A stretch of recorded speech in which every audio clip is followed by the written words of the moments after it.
This is Radio Cayman in the Cayman Islands. In answer to his question about the subjects. There are more questions than answers. Radio Cayman's Talk Today. Oh, what a compliment. For that, I thank you. What is happening now? There are homeless and hungry. Now it's time for us to stand up to God or we fall to nothing. It's time now for Radio Cayman's Talk Today. If you're ready to talk, we're willing to listen. Cayman Islands foremost listeners participation program. Radio Cayman's Talk Today. Listening to the general public, what the public is saying.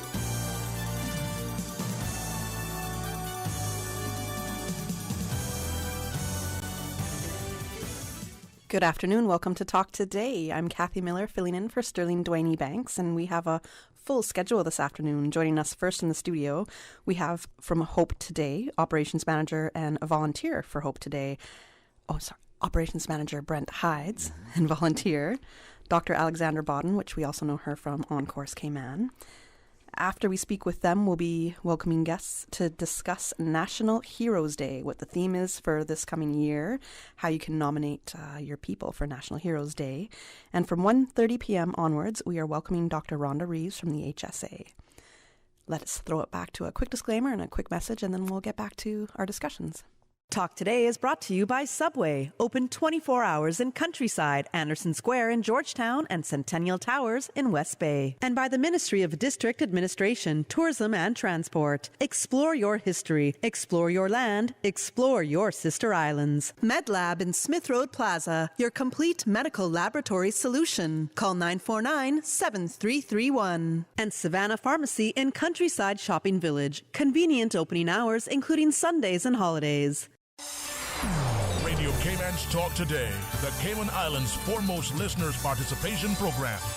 We ask our listeners to avoid statements or comments which are abusive, derogatory, malicious, or defamatory. Do not use any indecent language or make any statement which is false or misleading. Email talktoday@candw.ky or call 1-800-534-8255. Courtesy of Live Communication. Let your voice be heard. Radio Cayman's Talk Today.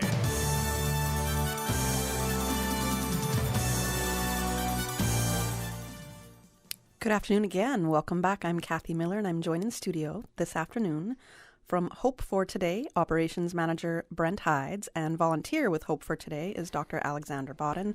We also know her from On Course Cayman and very familiar on the Talk Today program as well with us. So good afternoon. How are you doing today? Yeah, good afternoon. It's a pleasure to be here. Excellent. It's good to have you here. Yes. So Hope for Today. Right before we began the show, we had a couple minutes to talk more so about the foundation. But can you give us a bit of a background for those who might not be so familiar with Hope for Today? Hope for Today was established a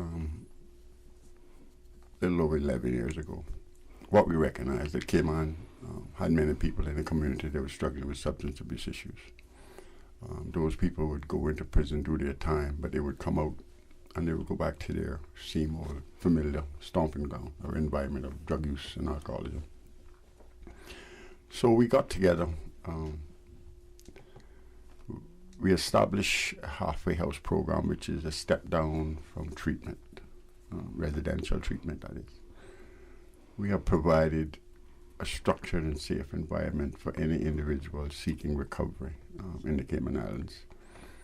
And the whole foundation continues to reach out to individuals in the community. It's an alternative for treatment. The courts have used Hope for Today Foundation as an alternative. There's been people that have been sentenced for a level of probation period, for which the court would say, there you are. You have a place that you can call home. Go work on your recovery, and you can stay at Hope for Today. So Hope for Today was provided as an alternative in the community for anyone seeking recovery from substance abuse. Okay, so the difference between an establishment like Caribbean Haven, for example, or even going just to a private doctor or therapist, what is the difference with Hope for Today? It's a step down from treatment. Caribbean Haven is a residential center. Okay. Yes. Yeah. So his program's like Hope for Today is a transitional program. So persons coming out of either substance abuse. So Caribbean Haven would be like the first stop, right? So if someone's got a substance use disorder or an addiction, they're not able to maintain sobriety for a period of 24 hours or a couple of days, they can go to Caribbean Haven, where they'll go through that program generally for a couple of months, and then coming out rather than going right back home and transitioning to an outpatient counselor, which would be normally once a week. Or even there is IOP, which is they'll meet 2 or 3 hours a day, 2 or 3 times a week. Hope for Today provides a place where they're able to go and live and have structure and safety. And Mr. Brent's very good about connecting them with their all the different services that they'll need. So in that way, a halfway house is really helpful for transitioning back into the community. Right. So when we say halfway house, I know I'm going to think mostly prisoners. That these are the people that are staying at Hope for Today are former prisoners. They're now re-entering the community. Exactly. So not all prisoners. Okay, that's what I was going to check. No. Is it just there are individuals in the community that may have a family member that recognize the fact that their loved one is struggling with whatever substance abuse, whatever it's alcoholism, drug use, whatever the case may be. They may reach out to Hope for Today Foundation for suggestions of how they can enter the program and what help is available. Me as manager of the foundation, whether do I suggest places like Caribbean Haven into WMU, or they go to Caribbean Haven to a level of treatment. Regardless of what happens, they must be engaged in a aftercare program. Otherwise, that may be at the counseling center if they are going to be a part of Hope for Today Foundation halfway house program. Okay. So we will then get together and set up a program particular designed for that individual. Okay. Now, before we even go there, that step, we have to first recognize addiction. Yes. So while somebody who might be struggling with substance abuse or alcohol abuse, you might have a self-awareness where you will admit to yourself at some point, I have a problem here. You might realize it, but not really want to admit it, not really want to face it, and just you go through your daily motions. Some people never realize it at all. And then you have like a friend, a loved one, or a spouse, a brother or sister that might say, I think you're struggling with something. I've noticed these changes. So this is a 2-part question. What are some of the biggest signs of addiction that okay, at this point I'm going to need some help. I can't do this alone. Let's start with that question, and then I will go into how can a family or a loved one, when they're approaching somebody that has a problem, what is the best way for them to approach? But the first question, let's start with that. What are some of the biggest signs? For me, it would be looking at the individual, maybe job loss, starting to neglect household responsibilities. There's so many areas in these areas that we must look at. But that could be confused with depression, not necessarily being addicted to drugs or alcohol. It could be. But we would have to then recognize the fact how this individual, what was his behavior in the past. We recognize the changes in his behavior. And we could either sit down and talk to him and ask him a few simple questions, what's going on, what has happened. And hopefully he'll get honest with us. And by him getting honest with us, then we're able to establish some sort of treatment or some sort of regimen for him to start working on the behaviors that are starting to cause him issues in his life. Dr. Bodden, any comment on what some of the biggest signs would be that somebody is addicted? Yeah, and I agree. Sometimes there will be changes in mood, which might look like depression. But I think Mr. Brent's tapped into a lot of the things that you'd see in dealing with them day to day. What we'd be looking for would be, in addition to the changes in behaviors and patterns, would be looking at, so if you're thinking like even if they're not admitting any substance use, is that what you're getting at? Yes, so far. Okay. Yes.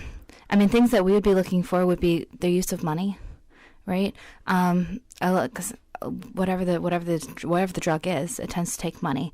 So if they are always looking for money, or all of a sudden they have less money available, their moods, right? So all of them tend to have an impact on mood. So they're not able to, like Ms. Brent said, get up and go to work.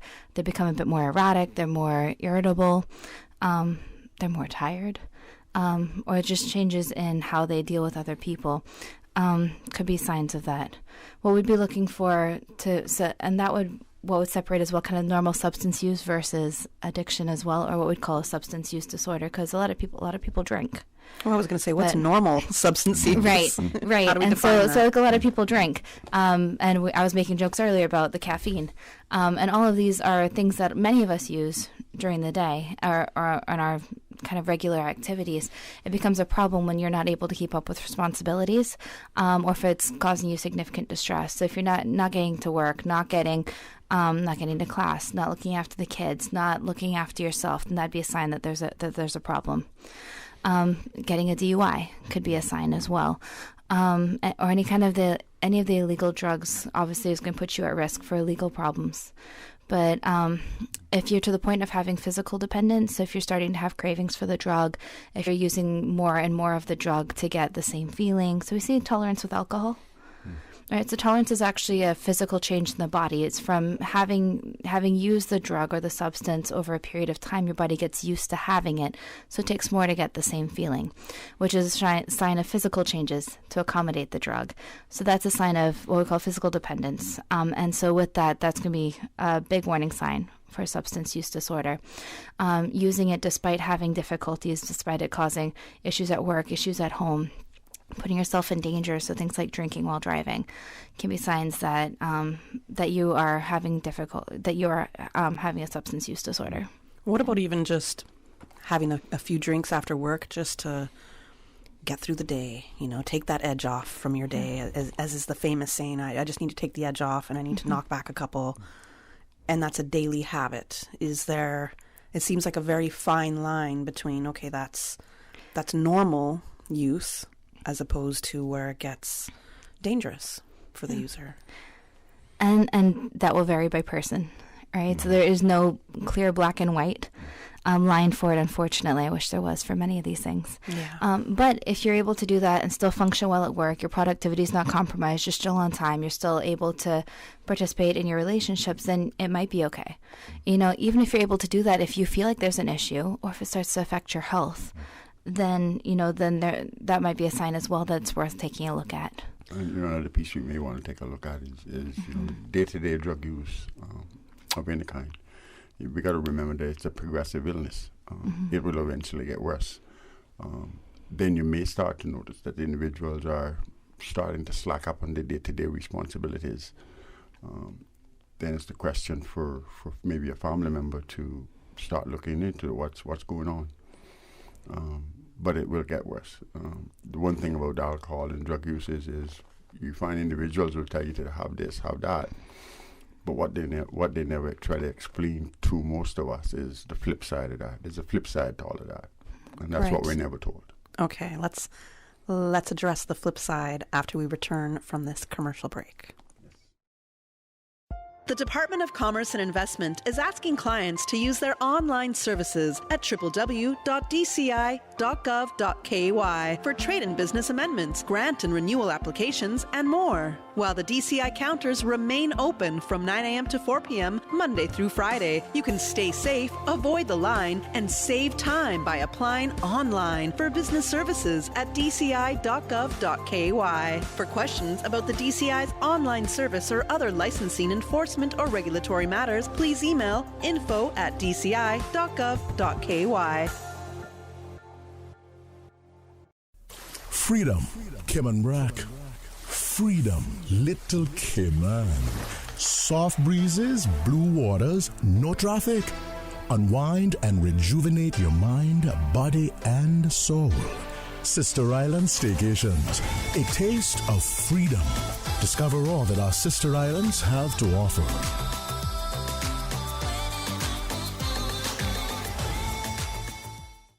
You see how hard it's raining? Yeah, and I don't have time to fight traffic and get my lunch from Subway. I have so much work to do. Why don't you order Subway by using the Let's Eat or Bento app? Save time, stay dry, and get your sandwich fast. I never thought of that. Great idea. I'm going to order now. Order me a veggie pizza while you're at it. And a cookie platter for the office. Too busy at work or home? Is the rainy weather stopping you from dining out? Order your favorite Subway sandwich, wrap, or pizza through the Let's Eat or Bento app with fast and reliable delivery. Subway, eat fresh. For medical lab services in Cayman, go straight to MedLab. For a full range of medical services, pleasant, clean and comfortable environment, no long lines and affordable fees, visit MedLab at the Smith Road Plaza. Open Monday to Friday, 8:30 a.m. to 5 p.m. and half day on Saturdays. Call 949-7331 to make your appointment. For medical lab services in Cayman, MedLab. Ask our professional team about the benefits of cutting-edge technology with MedLab's new state-of-the-art digital mammogram machine. Save every day with FedEx. Get 40% off when you ship using FedEx International Priority and an additional 5% off on your next shipment. Visit us. Visit FedEx.com keyword Caribbean discount to learn more. The Tuesday and Thursday edition of The Business Buzz is brought to you by Cayman Medical Supplies, providing quality pharmaceuticals, medical supplies, and consumer products to healthcare providers, retailers, and ultimately the patients at a reasonable rate in a friendly, caring, and timely manner. Cayman Medical Supplies is located at number 93 Smith Road, Windward Center. Telephone 949-6211. Listen to the general public. Your thoughts are just a telephone call away. 1-800-534-8255. What the public could say. Let your voice be heard. And now, Radio Cayman's Talk Today. Good afternoon and welcome back to Talk Today. I'm Kathy Miller and I'm joined in studio this afternoon with Operations Manager from Hope for Today, Mr. Brent Hydes, and volunteer with Hope for Today, Dr. Alexandra Bodden.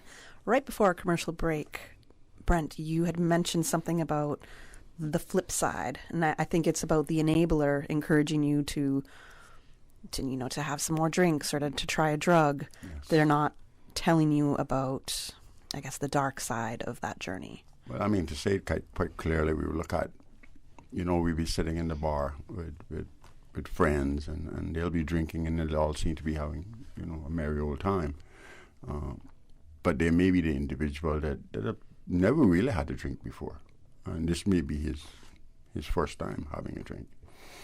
And we got to understand that many people would offer you a drink. They'll give you a smoke of crack. What they never sit down and do is to tell you about the flip side of these chemicals and substances. Mm-hmm. I've seen people that have had a drink and have went down spiral where they have lost pretty much everything. And they're not people that usually would ever drink? No. Interesting. They did wake up one day and decided, I'm going to settle to be an alcoholic or a crack addict today. Right. But unfortunately, they made a mistake to try it once or twice. And after that, it was all downhill. And I've talked to many people that have experienced that, family members. I've seen it in my own family, where they grew up going to church. They grew up wanting to live a pretty much Christian, outgoing life. And they made a mistake one day and decided to change their lifestyle, had a drink or two, and after that, they found themselves in a very difficult spot where they couldn't stop. They struggled to stop. It was something that they fought and they looked for every day, regardless of whatever means they had to reach out to get it. They did it. And it was sad to watch a healthy guy, and I would say into university, make a bad choice one day. And after that choice, he just fell down spiral. It's so sad because that person who suddenly chooses, okay, maybe I will try this drink today, or maybe I will, smoke whatever's being offered. And that was never a part of their upbringing. Because as an adolescent, I understand peer pressure, and I understand that really being a part of your teen years so much. Having a bad day. But you would think that as an adult, having people introduce these new things to you or helping to enable behavior that you've never really indulged in before, it makes you wonder, so who are we necessarily surrounding ourselves with? So I let's say we were good friends, Brent, and we went out. Correct. And you knew I didn't drink, but all of a sudden you're hey, just have a drink. You had a stressful day, just had a drink. And then you see that becoming more of my lifestyle and a downward spiral from me. Mm-hmm. I can't blame you and say you are to blame because I'm responsible for my own actions. But in me being responsible, it's now having a have a look at who's around me, who's encouraging me to get into this lifestyle, who's enabling this. And I think that's not what a lot of people are looking for, because it could be your family member. Well, you know, the thing we have to look at, if someone has been drinking for a period of time, and I can only say they have had some bad experiences during drinking, when it was at home, they're arguing, they're rowing, they're threatening in their household with their wife, their girlfriend. They've had some bad experiences. Yet, during these bad experiences, they may go out to have a social drink with a friend. Bear in mind, he's quite aware that his household was very healthy before he started drinking. It was after the drinking that the behavior surfaced, and he took it from the bar room to home. And instead of him speaking to his friend openly and say, listen, you know, this will make you feel better, but it can also be very dangerous. Right. It can start. But people aren't going to do that, especially when they want to change. When they want you around to so-called enjoy that time with them under an influence of whether it be drugs or alcohol. Absolutely. Nobody's going to warn you, oh, hey, this is what could happen to you, right? So take this, it'll make you feel better. Right. So you're having a bad day. We'll have a great time. Don't worry about that. You take this. Yeah, you'll forget about it. Yes. Yeah. And then the next day it's all back again. It's probably double the trouble.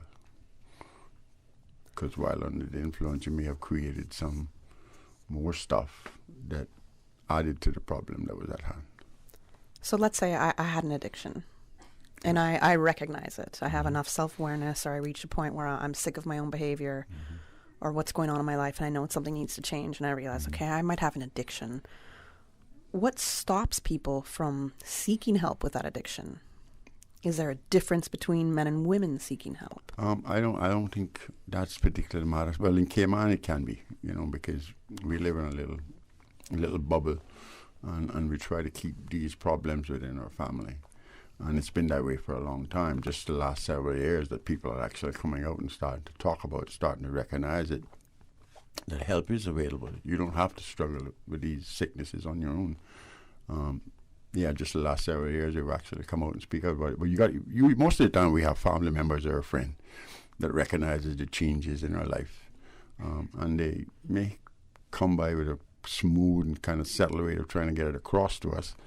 But it's our own denial that keeps us stuck in our behaviors, in our detrimental habits that we have somehow kind of created for ourselves. And unless we are willing to acknowledge the fact that we are struggling, we do have behaviors that are displaying a way in our lives that are hurting people, and not only hurting people, but we're hurting ourselves, and get out of the denial stage and seek some help. But what if you're in the denial stage, period, and you're not getting out of that, and that family member, they don't know what the next step should be for them to assist in getting you that treatment that's needed? Sometimes, is there anything? Sometimes we just have to let them go. Let them find their own rock bottom, as we will call it. Let them find their own pain. Pain, I've learned, brings about change. Absolutely. If the pain gets severe enough, we'll change. Yeah, that's absolutely. Yeah. And some people can become addicted to that pain as well, though, and try to nurse it in other unhealthy. They can try to medicate that pain too, but usually it's been my experience that pain will bring about change, particularly if there's people that love you enough and continue to engage in conversation with you to seek some treatment. The great thing we have here in Cayman is we got these halfway houses that are established now. We got Caribbean Haven Residential Center. We got the Counseling Center.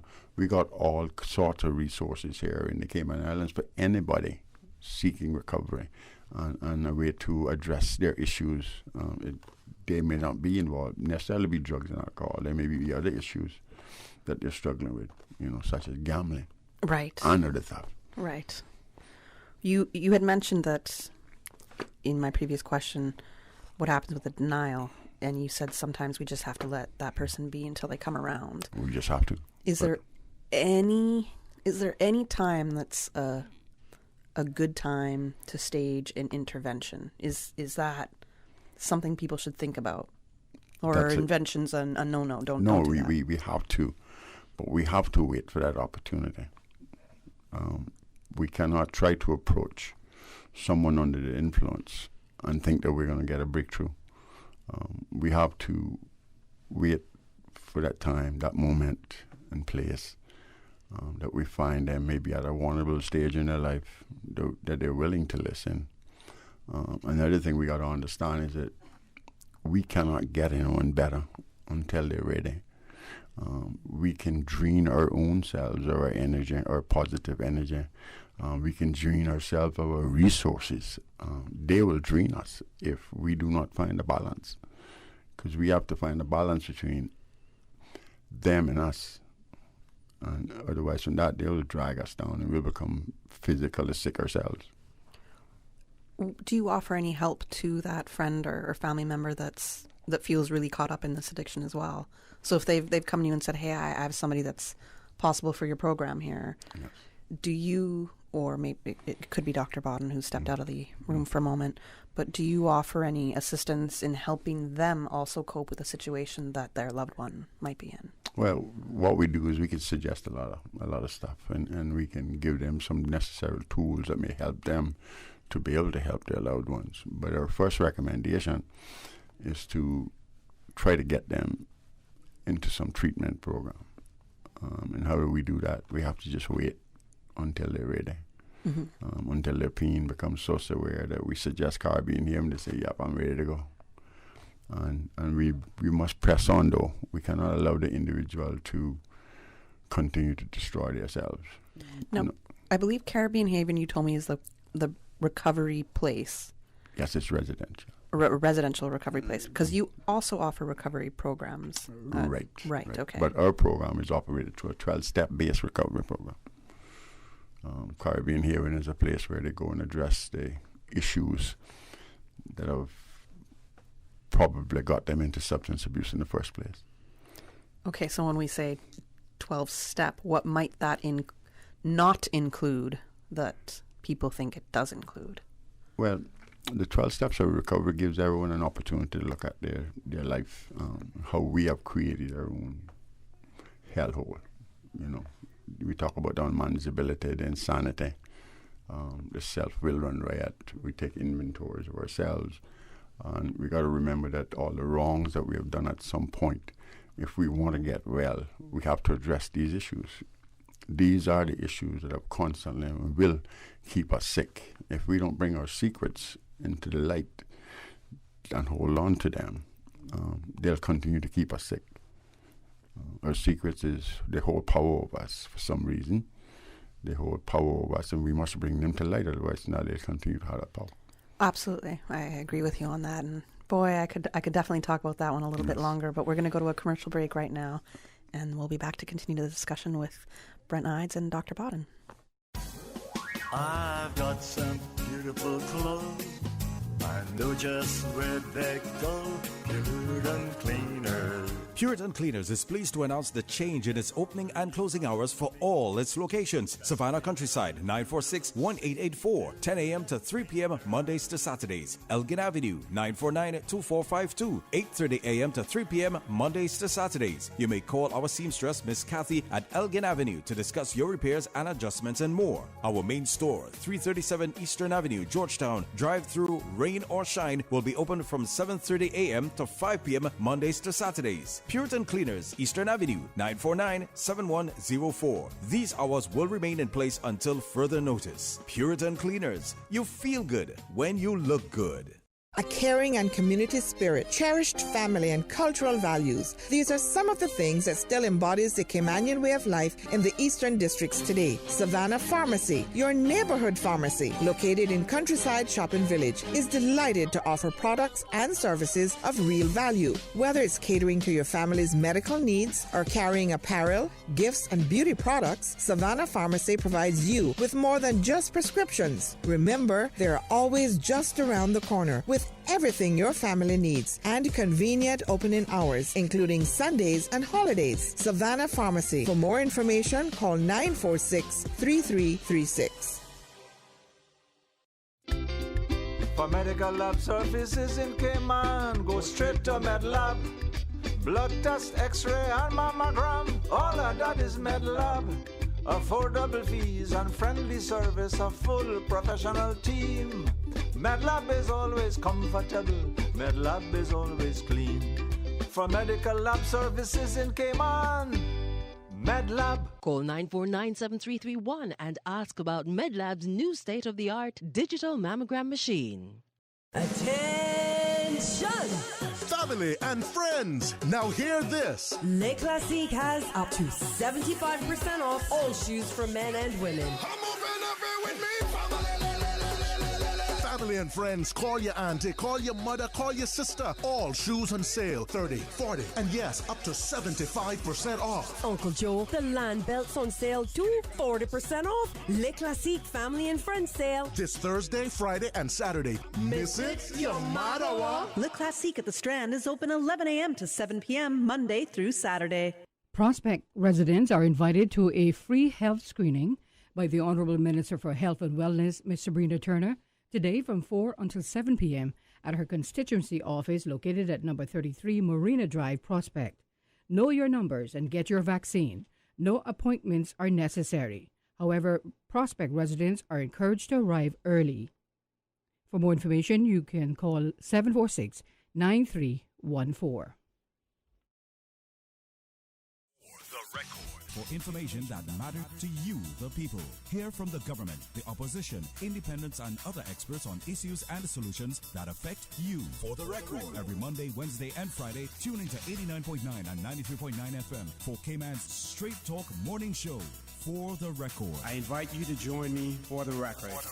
You are invited to be a part of this interesting and informative show. Embrace the opportunity to dialogue with your legislators, policymakers, and those charged with policy implementation. For the record. Brought to you by Coca-Cola. Available across the Cayman Islands from Tortuga Distributors. Accept no substitutes. Taste the feeling with Coca-Cola.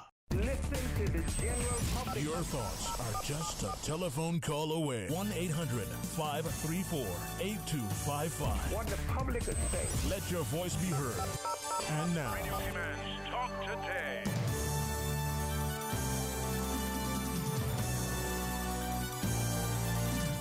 Good afternoon and welcome back to Talk Today. I'm Kathy Miller and joined in studio this afternoon, I have Operations Manager for Hope for Today, Brent Hides, and volunteer, Dr. Alexandra Bodden. We also know her from Encourse Cayman, and we're very familiar with her joining us on Talk Today. Mm-hmm.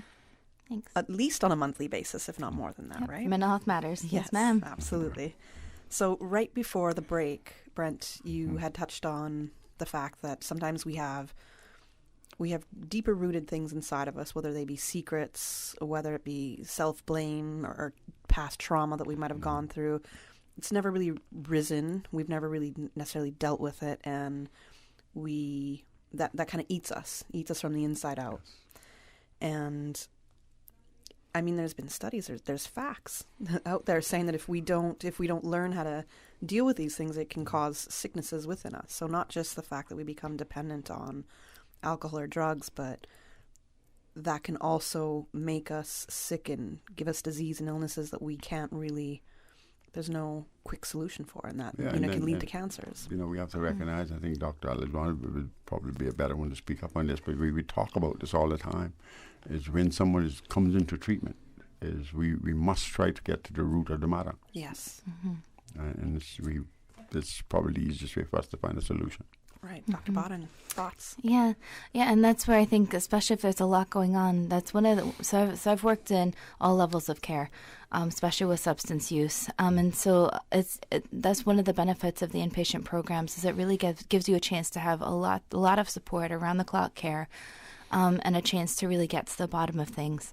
Outpatient, it can be more difficult if you don't have support around you. So by outpatient, I mean if you're coming in to see your therapist like once a week in the office. That's like what I typically do now. So that's where those patients, those programs can be really helpful. And likewise, and once you get out, it's not they're not fixed within 28 days or 3 months or however long you're up there. So getting out, that's where it's really helpful having something like the HOPE program for you. So they have the professional counselors that are there to work through those things in the office, but then there's also the AA groups, NA groups, so the 12-step support groups where you can talk to other people who've been through similar difficulties. And then you've got just the support and the structure there, a safe place to go and a chance to think about things. You know, if you end up either back in a house where there's not a lot of support or a lot of conflicts, that's where you see a lot of difficulties with relapse, is actually getting back into the house, especially if the family's not been involved in treatment at all. Or out on your own and trying to figure things out. You know, you're not automatically immersed into a lot of stressors that you didn't have while you're in treatment. And so it's the beauty of the transitional piece that is offered by HOPE for today, and that you have a safe place to go to work through all these things and a chance to get them out, work on them, and move past them. Okay. And just to highlight the fact, you know, I was kind of smiling to myself. There's an individual actually now at the house that has just got a job at Deco. That's Dart's construction, and I was talking to him the other day, and he was smiling, and he said, "Brent," he said, "do you realize it's been over 25 years since I've held down a job?" Wow. Over 25 years. And until he came to HOPE and was able to get sober, his thinking started to change, because he recognized the fact that having a job was going to provide some structure in his life. And if he wanted to stay clean and sober, this was necessary. Right. Because it was much easier to smoke dope, bum $25, maybe buy a plate of food, and take the other $20 and buy dope. And that's what he did for a very long time. And, you know, I was just thinking about that, what it would be like, what his life would be like in the next 5 or 6 years if he's constantly working. And now he's thinking about saving some money, getting his own apartment, buying a car, getting his driver's license. And these are just small things that he's thinking about.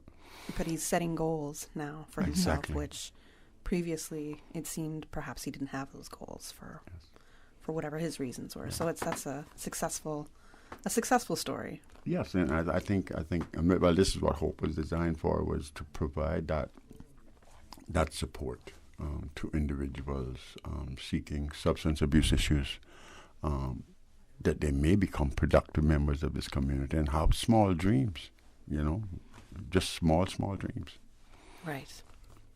So one of the questions I have is, we know that Cayman, to me, seems to be a society that's very, I don't want to say supportive, that's the wrong word, but alcohol is very much in the culture here. It's in the society here. And it's way more so than I was used to when I lived in Canada. So I found that very interesting. But when it comes to other harder drugs, what do you think is facing Cayman right now? So aside from alcohol, what are the harder drugs that we're looking at that people are struggling with, that are being introduced into our community or been here? Oh, we have a lot of people.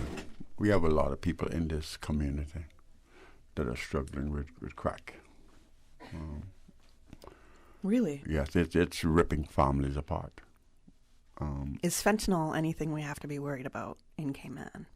Not at this moment. I hope we never have to worry about that. Okay. Not at this moment.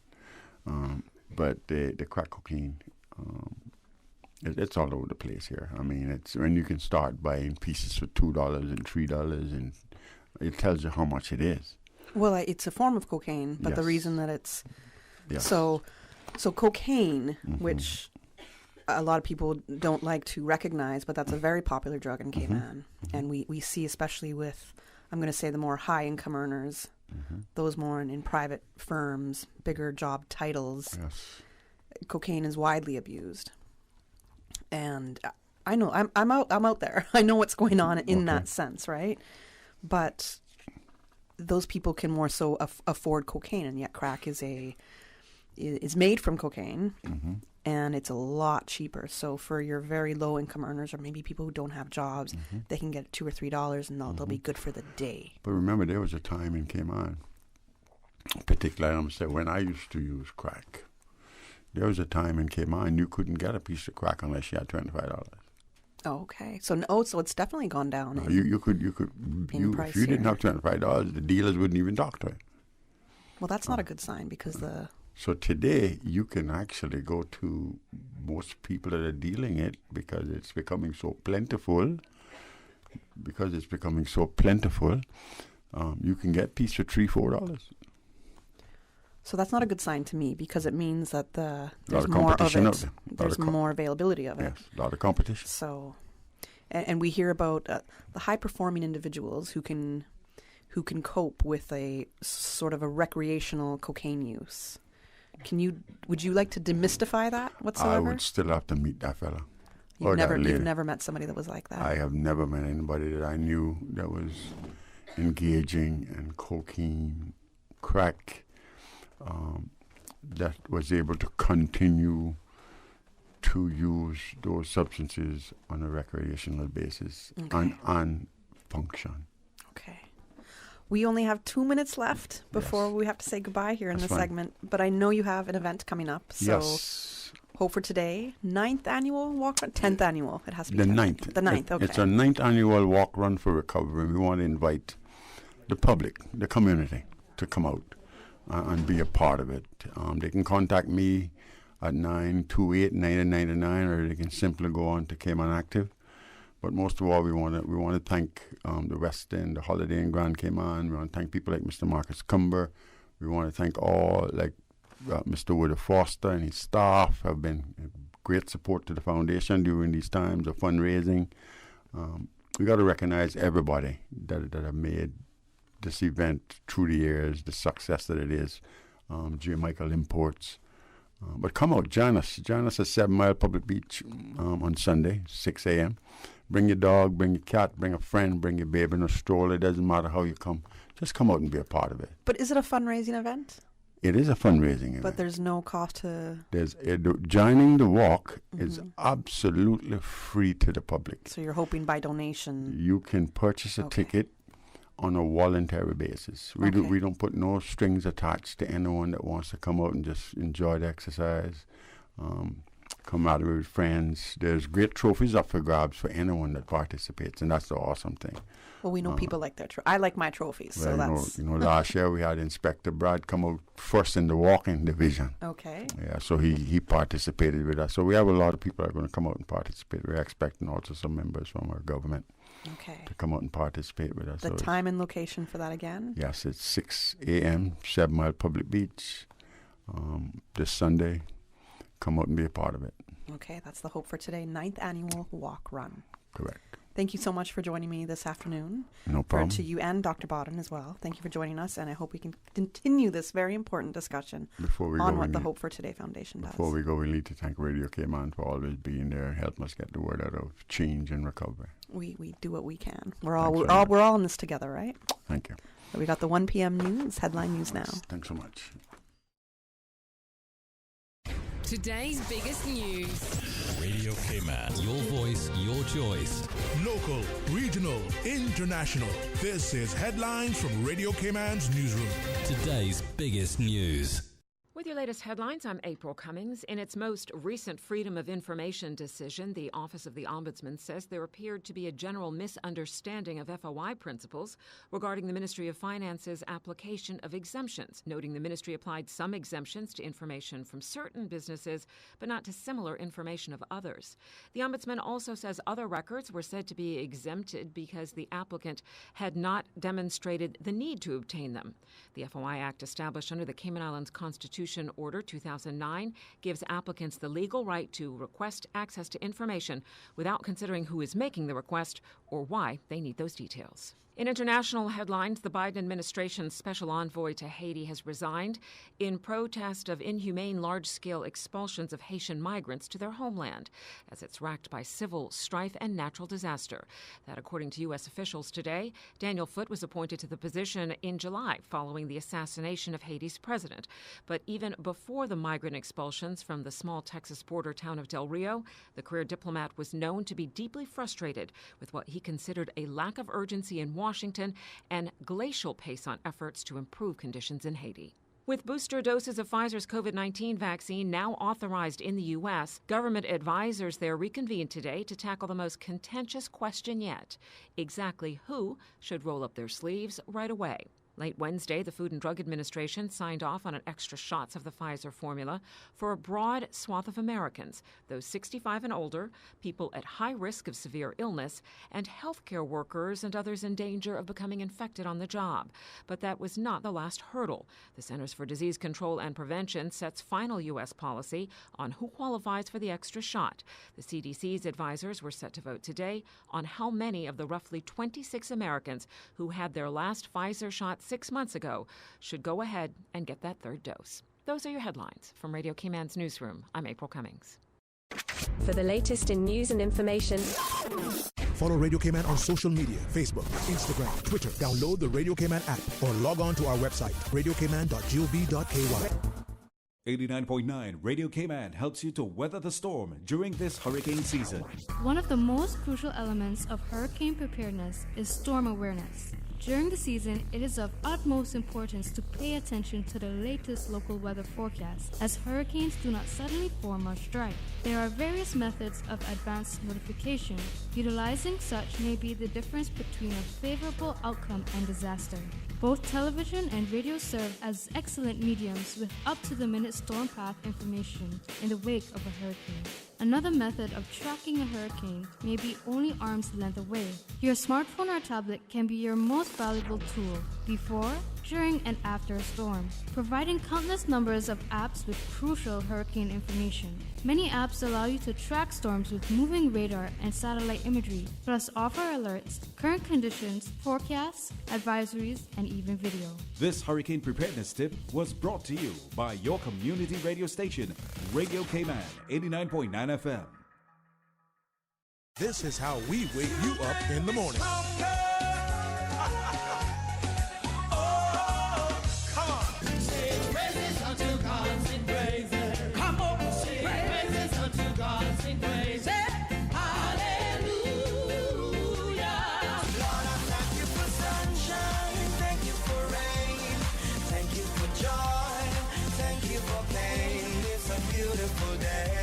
Praise time on Radio Cayman.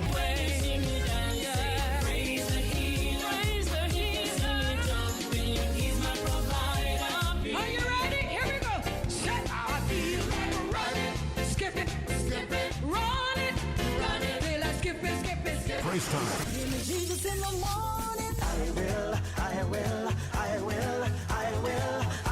So send me, Lord. I will go. Born again. Thank God I'm born again. Weekday mornings from 6 until 6:30.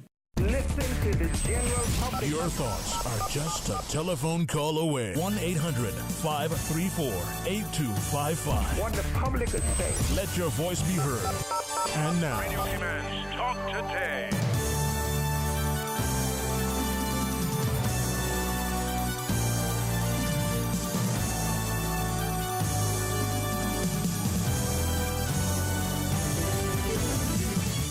Good afternoon. Welcome back to Talk Today. I'm Kathy Miller, filling in for Sterling Dwayne Ebanks. And joining me in the studio for this segment, we have Teresa Echenike. She's the Chief Officer for the Ministry of Youth, Sports, Culture, and Heritage. We have Melanie Sims, Chief of Protocol, and Nicholas DaCosta, National Heroes Day Nomination Committee member. But also with us in government now, right, Nicholas? Yeah. So I've been told. well, I hope that's a for sure thing. Yes, of course. It is. All right, welcome to our studios this afternoon. Good afternoon. Thank you so much for having us. And we want to say good afternoon to your listening audience as well. Well, we're here to talk about something that everybody loves, which is National Heroes Day 2022. I keep wanting to say this year's Heroes Day, but it is in January 2022. Yes. So we're here to talk about that. Give me some background. What would you like to share with the audience first off? Well, I think that you're absolutely right.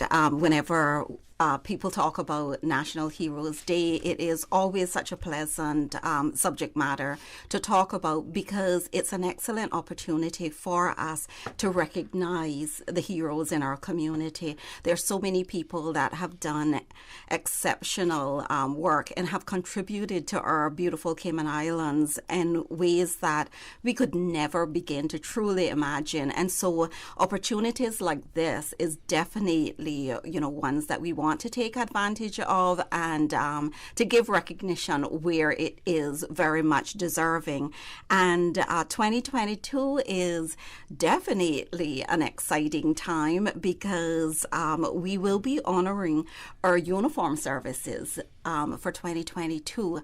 And this is a huge subject matter. I'm sure everybody will agree with me, but very deserving, especially having gone through the storms, COVID pandemic. We've seen these entities step up in numerous ways. So, yeah, it's very exciting. And I feel very pleased to be able to, for this 2022, to be able to recognize the uniform services. I think it's a great timing for uniform services as well. Definitely. So our theme this year is honoring our uniform services, as Ms. Teresa has just explained to us. And COVID pandemic being probably the biggest thing where we see how important, we've always known how important our uniform services are, but to see all the effort that they have to put into helping us continue to be safe, practice safe habits, make sure the country is safe from people that might be trying to come in means that they shouldn't necessarily be trying to access Cayman. There's a large part everybody has to work together. And when we talk about uniform services, can you let us know exactly who this includes? Sure, definitely. This is one of the first tasks that the committee looked at and took into consideration, and it was focused on the Royal Cayman Islands Police Service, the Cayman Islands Fire Service, Customs and Border Control, and bearing in mind that CBC is a relatively new structure, we also broke out the Department of Immigration and the Customs Department, so that recognitions could be given to those persons that were in those specific entities in the past. The Prison Service, the Cadet Corps, our Coast Guard, and our Cayman Islands Regiment. So those are the focus areas as we speak about uniform services. Those are the focus areas that we will be covering for 2022. Okay, so in my looking at everything, I was wondering, would this at all include your hospital workers, or they fall under a different uniform category? Maybe they're not a uniform category. Well, that's an exceptional question, and I think that one that deserves clarity. Uniform services can cover so much, and so it was important for us to focus on a specific group, and hence the reason for the breakdown. But we also took into consideration the fact that health services were recognized at a previous year for Heroes Day. So as a result of that, those uniform persons that were under the health services would have been recognized previously, so they're not included in this particular group. Okay, thank you for explaining that. Now we know what the theme is for this year. How do we go about a nomination process?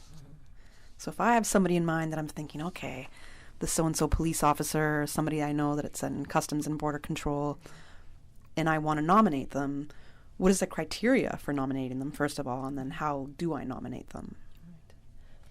And just as Chief Officer Janika just mentioned, she broke down who, but let me explain even further, those who have the responsibility for responding to emergencies, maintaining public order, security and public safety, border control, preventing crimes, or keeping in secure custody those committed by the courts, and assisting in their rehab.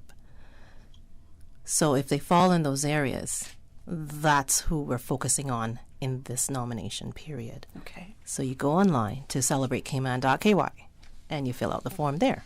We will have hard copies of the form available directly, but we're trying to ensure that we're, mitigating the interfacing in these times.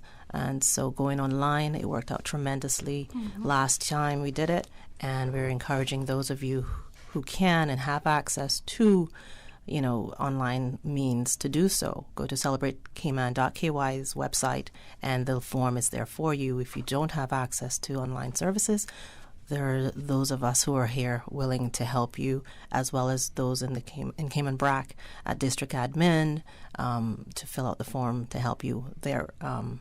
And we'll identify those persons there at District Admin. But for Grand Cayman, you can pick up your form at Government Administration Building or email nhd@gov.ky, and we can send a form onwards and assist you. And I'm sure there's some family member who can assist you if you don't have ways and means to get online yourself. Which is, and I'm glad that you explained that, because I don't know if you saw me make the notes, but can we nominate people offline? So being able, as you said, the I hope I don't age myself when I say the old school, but the way I grew up learning, pen and paper, and you submit a nomination form, and then eventually went to online. Yes. But then I have to think about more of my elders who might not be computer savvy. Maybe they don't necessarily have somebody around them, but hopefully you do. So there is a way, if you need to go the traditional way of pen and paper and filling out a form, that will be available. And you can email it in, and we will then translate it over to the online. Which means if you can email it in, I hope that you have enough ability to be able to go on the form online. I don't think that we should underestimate anyone, especially our aging population. They're quite savvy when it comes to technology. And the application or the nomination form that's on the site is very simple. It's very user friendly. So I think if people go on and have a wee look, they would realize how simple the process actually is. And we are encouraging the electronic version to be utilized as much as possible, especially for safety reasons, because we recognize, the handling of paper isn't always the best method. Now that we are faced with this pandemic. So the electronic version is definitely an option that we are encouraging. But worst scenario, yes, we are always available to assist and to provide a hard copy. And to bring it in to those two areas that I mentioned, the District Admin on the Sister Islands or Government Administration Building. Okay, and to what date people have to nominate? So when is the deadline for nominations? The 16th of October. I feel like that's very soon. And correct me if I'm wrong. I don't remember if you guys were on in the past couple of weeks, but I feel like that's very soon all of a sudden. So, so they're 3 weeks away or so. So it's a bit of a crunch time for some people. It's a 1 month process that we give people to make the nomination. So, it's the launch was on the 16th of September. And so the closing for us is the 16th of October. And we're asking people to make this a priority. In your busy schedule, definitely make this a priority, because the nomination forms that will come in after that, we won't be able to take into consideration. I'm sure that you will appreciate we're expecting a high volume of nomination forms to come in, and the committee will then have to go through all of those forms. So we're sticking very hard and fast to that time frame. And I can't blame the 1 month window here. We know that last week we got a whole lot of news that people were overwhelmed with. So the fact that we can bring more attention to National Heroes Day right now and encourage people up until the 16th, we have to encourage people to submit their nominations. October 16th, that is. So I will do my best to remind our listening audience throughout the days and weeks as well.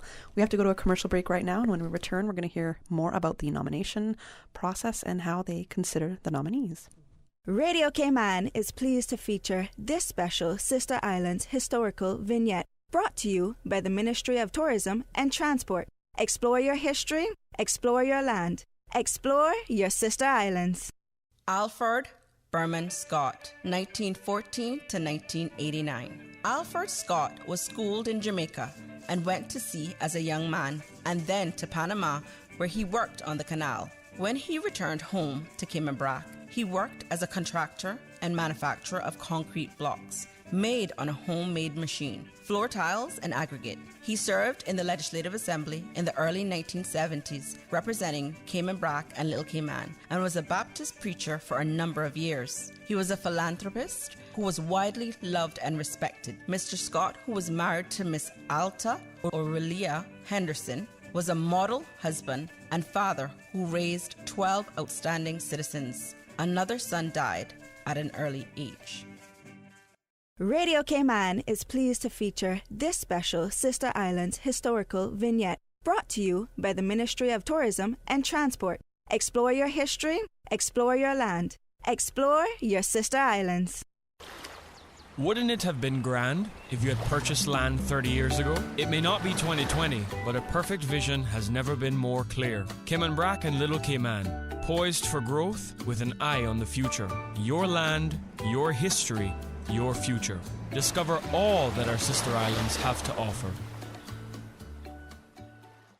Busy, busy, busy. Feel like there's not just enough hours in the day. Savannah Pharmacy, service to make your life easier. Now you can WhatsApp your prescription order to 929-5045. And pickup is just around the corner with everything your family needs and convenient opening hours including Sundays and holidays. WhatsApp your prescription order to 929-5045. Savannah Pharmacy, wholesome values with modern conveniences. You can now register to receive a securely verified digital copy of your COVID-19 vaccination status with QR code through the My HSA patient portal. Sign up is available at all HSA locations and at various sites throughout the community.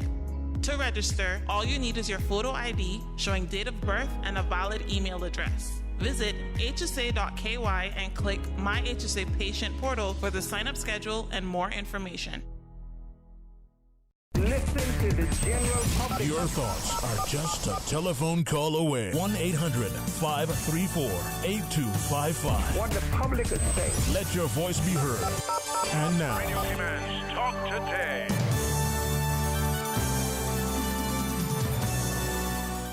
Good afternoon and welcome back to Talk Today. I'm Kathy Miller in studio this afternoon with my guest, Teresa Echenike, and she's the Chief Officer for the Ministry of Youth, Sports, Culture and Heritage. We have Miss Melanie Sims, Chief of Protocol, and Nicholas DaCosta, National Heroes Day Nomination Committee member. We just discussed about how you can nominate somebody when the deadline is, which is October 16th, right? I got that right. Yes, that's right. And now we're going to talk about the different nomination categories, which, Nicholas, I think you have the info on that. Yeah, no, so we're encouraging the nominations as we discussed, and part of that is selecting where your nominee fits in, which category, where they played their most significant contribution to the uniformed services in the Cayman Islands. The first one is the early pioneer, which is an individual, alive or deceased, who has made an exceptional contribution prior to 1971. And then after that, we go on to the pioneer, who is an individual who made an exceptional contribution between 1971 and 2011. And then an emerging pioneer is a new person in the uniformed services, but still, although a short amount of time, still made a significant contribution. So that's anyone who's done that from 2011 to present. And from there, then we also have a category this year that's titled Excellence and Valor, for a nominee who is alive or deceased, who during their service has performed an extraordinary act of bravery and acted voluntarily, without regard for personal risk, exhibiting remarkable heroism under circumstances of extreme personal danger. And we know we have cases of that here in Cayman, so we're really excited to recognize those heroes in uniformed services for that.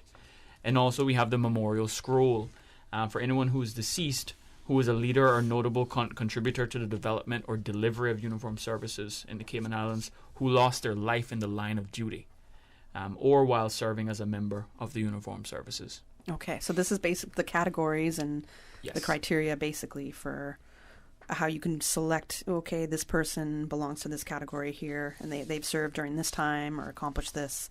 This is where I would stick them and not stick them, but this is how I would nominate them. Yes, that's correct, yeah. So and all of that is, again, on the celebrateCayman.ky site. So for ease, persons can go onto that site and obtain all of that information that Nicholas just shared with us. Okay, thank you. So after the 16th, when the nominations have been submitted, that's the deadline, what happens next? What's the next step in the process? Well, that's when the fun begins. The nomination committee, who is made up of persons who have contributed greatly in the uniformed services in the Cayman Islands. We have former leaders from the police service, customs and immigration before they became the CBC. We also have former leaders in government of the civil service on the committee as well. So we go through the nomination the nomination forms. We verify the information, cross-check it based on what the nominator submitted, and based on the two persons that they have to select who can verify that information and relate to it. And then we compare it to the categories to ensure that they are fit for those categories, and they will be recognized for that. In addition to that, though, and probably the most exciting part is for those individuals who have contributed, I guess, excelled greatly, we also make the recommendations to award them with a Certificate and Badge of Honor or the Order of the Cayman Islands, which that I think that is the most exciting part of it. Absolutely. It does sound like that. Now, Melanie, can you let us know how Protocol Office is tied in with National Heroes Day? Oh, we are intrinsically linked to National Heroes Day, and we're partnering with some wonderful personnel such as those in front of you, as well as those that Nicholas just touched on, having had the vast experience and knowledge that they bring to the committee.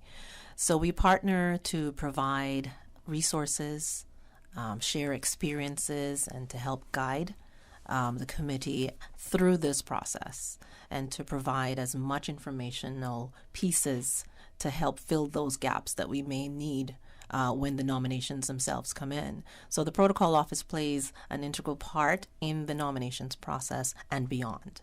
So it's a lead up to the ceremony for us and the planning of it all. So we're happy to be on board with the nominations committee to look at the nominations applications, as well as to look at the commemorative pieces that will be brought on board to the committee to present our awardees with. Now, you also mentioned the running of the day, so the event structure, how the event's going to go that day, and we can appreciate that in the last year, there's been some changes to how many people in the public can attend an outdoor event, for example. That could change again today. We might get information that would change. Of course. By January, again, that could change. Yes. How do you deal with the ever-changing and the possible changing rules that are coming due to COVID-19 pandemic that we're enduring? We will have to adjust our plans accordingly, regardless of what we're looking at and what we're faced with.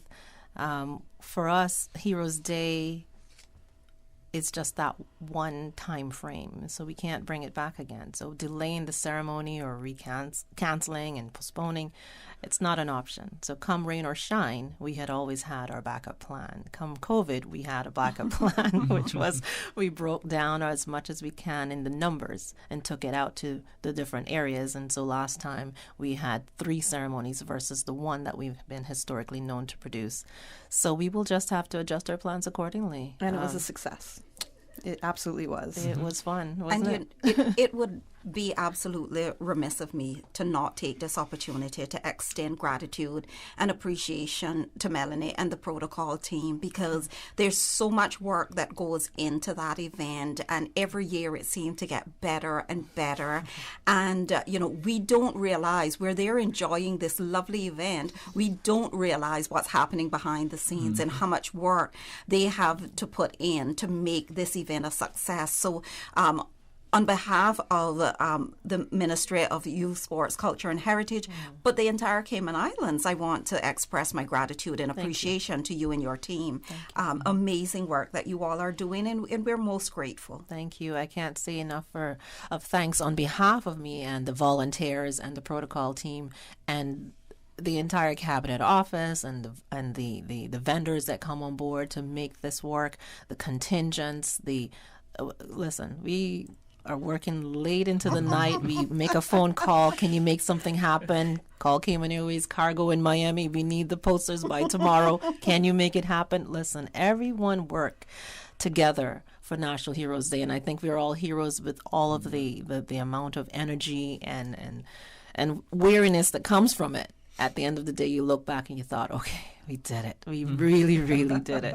And so coming to this ceremony and sitting through it and knowing what happens and what's not supposed to happen, you're dying inside, but you're smiling on the outside because you know it's going to make it work at the end of the day. So going back to your question, yes, we will adjust accordingly, but Heroes Day will take place whether it's a Heroes Weekend or on the one day with the team and with the committee and also our bosses. They also jump in. CAPSEC jumps in as well and helps us out in the middle of the night. He's there rolling posters. I mean, we work together, all of us, to ensure that at the end of the day, the nominees are going to be, honored. Yeah. Because this is what it's about. We were reflecting on our national heroes, the 10 national heroes that we have, as well as the ones that we are awarding at that event itself. So come January 24th of January 2022, 24, we will have our January celebrations, whether it's the 23rd, 21st, 22nd, whatever the weekend dates are, we will make it work. Okay, we only have a few minutes left in this segment. So if there's anything that you really want the listeners to know, we talked about how they can fill out the nomination form, where to go for that, but anything else in particular that I might not have touched yet or wasn't said yet during this half hour together? Except for reiterating the importance of the timeline of 16th of October and that we're truly encouraging persons to put forward the names of persons that we know are out there so deserving to be recognized. But I also want to speak about the importance of us utilizing this information and having discussions just in our household, because there's so many amazing stories and events that have taken place with people that we know that seem to somehow get lost along the way. So we're encouraging persons within their own families, in their household, have this dialogue, share this information. I love it to get passed down to the younger generations. We're inviting the schools to also take advantage and to have dialogue in the classrooms about the importance of Heroes Day and recognizing those persons that are doing an absolutely amazing job. And again, with uniform services, we have said so often, they're often unsung heroes. They're running into the emergency when we're running out. And, on a daily basis, they put their life on the line. And so this is an excellent opportunity for us to truly express our appreciation to them and give them the recognition that they so deserve. So again, it is just about reiterating the importance of everyone taking the opportunity to put forward those persons in your view that is very deserving for the committee to take into consideration. Thank you for that. Those were great, almost closing words, because I'm about to close off this section here. But a reminder to everybody to go to celebratekman.ky for your nomination form. You only have until Saturday the 16th of October to submit your forms before the nominations committee goes through and vets the different people that were being nominated. So it's a busy time of year, so I'm sure there's going to be a lot of people named, and please do remember, if you have somebody out there that you believe is fitting in the categories that Nicholas had described, you can submit your nomination. Yes. This is how you say thanks. Often it can be a thankless job for a lot of these people in the roles that they play, because a lot of it's behind the scenes. It's not necessarily public facing in some of these roles. So this is your way to say thank you and to honor the people, honoring uniformed services. That's the theme for the 2022 National Heroes Day. CelebrateKman.ky for further information and nominations forms. And thank you to all of you for joining me in studio this afternoon. Thank you. Thank you very much. Thank you. We're going to go to a commercial break. All right. For medical lab services in Cayman, go straight to MedLab. For a full range of medical services, pleasant, clean and comfortable environment, no long lines and affordable fees, visit MedLab at the Smith Road Plaza. Open Monday to Friday, 8:30 a.m. to 5 p.m. and half day on Saturdays. Call 949-7331 to make your appointment. For medical lab services in Cayman, MedLab. Ask our professional team about the benefits of cutting-edge technology with MedLab's new state-of-the-art digital mammogram machine. Bro, do you really have to eat 2 sandwiches for lunch? No, but one is for dinner. On Tuesdays at Subway, you can get the 2 subs for any size, plus a fountain drink for the price of 1. Nah, Bobo, that sounds too good to be true. For real though, 2 subs for the price of 1? And a drink? Each and every Tuesday now until September 28th. Buy any Subway sandwich in any size and a 32-ounce fountain drink and get an equal or lesser value sub for free. For every 2 for Tuesday purchase, be entered to win one of 3 LG 50-inch 4K smart TVs, a Grill Pro, or one of 2 retro bikes, plus many more prizes. Subway's 2 for Tuesdays is in partnership with Pepsi and Progressive Distributors. Prize drawing is September 30th. Terms and conditions apply. See in-store for details. Prospect residents are invited to a free health screening by the Honorable Minister for Health and Wellness, Ms. Sabrina Turner, today from 4 until 7 p.m. at her constituency office located at number 33 Marina Drive, Prospect. Know your numbers and get your blood pressure, glucose, cholesterol check, and COVID-19 vaccine. No appointments are necessary. However, Prospect residents are encouraged to arrive early. For more information on the health screening, you can call 746-9314. CUC advises customers on McJowell Road in Bodentown that they will experience interruptions to their electrical service on Tuesday, September 28th between 9 a.m. and 2 p.m. Areas affected include all customers on McJowell Road off Monument Road, including Chris Anderson Way and Bayou Close. Customers on Monument Road and Bonnet Close will not be affected by this outage. For more information, please contact CUC's customer service team at 949-5200 or email service@cuc.ky.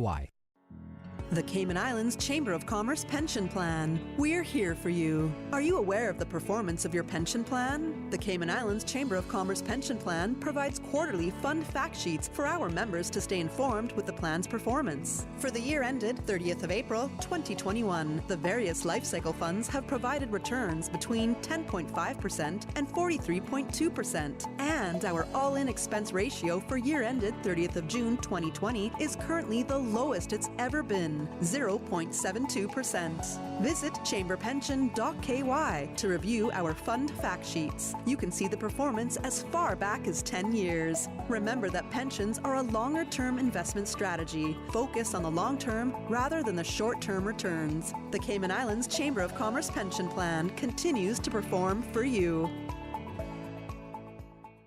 20 years. Remember when Crew Road had no median and Linford Pearson was only 2 lanes? We do. When Dirty Reeds was down the street? We do. We have been there for the falls, the growth, and the rise. When your body and mind needed to change, Powerhouse Gym has been here. We've skated with you. Your first date, your daughter's first time on skates, your son's first strike. From football to squash, to karate and hockey, to bowling and concerts, and everything in between. For 20 years, so much has changed, some for the good and some not so much. Through it all, King Sports Center has been here for you, for Cayman. King Sports Center, celebrating 20 years as Cayman's home for fitness, recreation, and relaxation. Census 2021. Cayman, get ready. Census starting 10th of October 2021. Census. What in town are you ready? Census. Georgetown, we coming. Census. Your info will be secret. Not like get ready. Census. Information is secret. Census 2021. Census starting October 10th. 2021. Census 2021. Census. 2021 Census. Everyone counts. What do you do if you have to go to a shelter? To help you safely prepare, evacuate, and shelter while protecting yourself and others from COVID-19 this hurricane season, here's some tips from the Public Health Department. If you must go to a shelter, be ready to protect yourself and others. Practice social distancing of at least 6 feet from others. Follow public health's preventative actions. Wash your hands with soap and water, often if possible, or use hand sanitizer, cover coughs and sneezes, and wear masks or cloth face coverings. Get your COVID-19 vaccine when eligible. Avoid sharing food and drink with anyone. For more guidance to update your emergency hurricane plans due to coronavirus, visit www.caymanprepared.gov.ky. This message is brought to you by the Public Health Department, in partnership with the Ministry of Health and Wellness. Listen to the general public. Your thoughts are just a telephone call away. 1-800-534-8255. What the public is saying. Let your voice be heard. And now, Radio Cayman's Talk Today.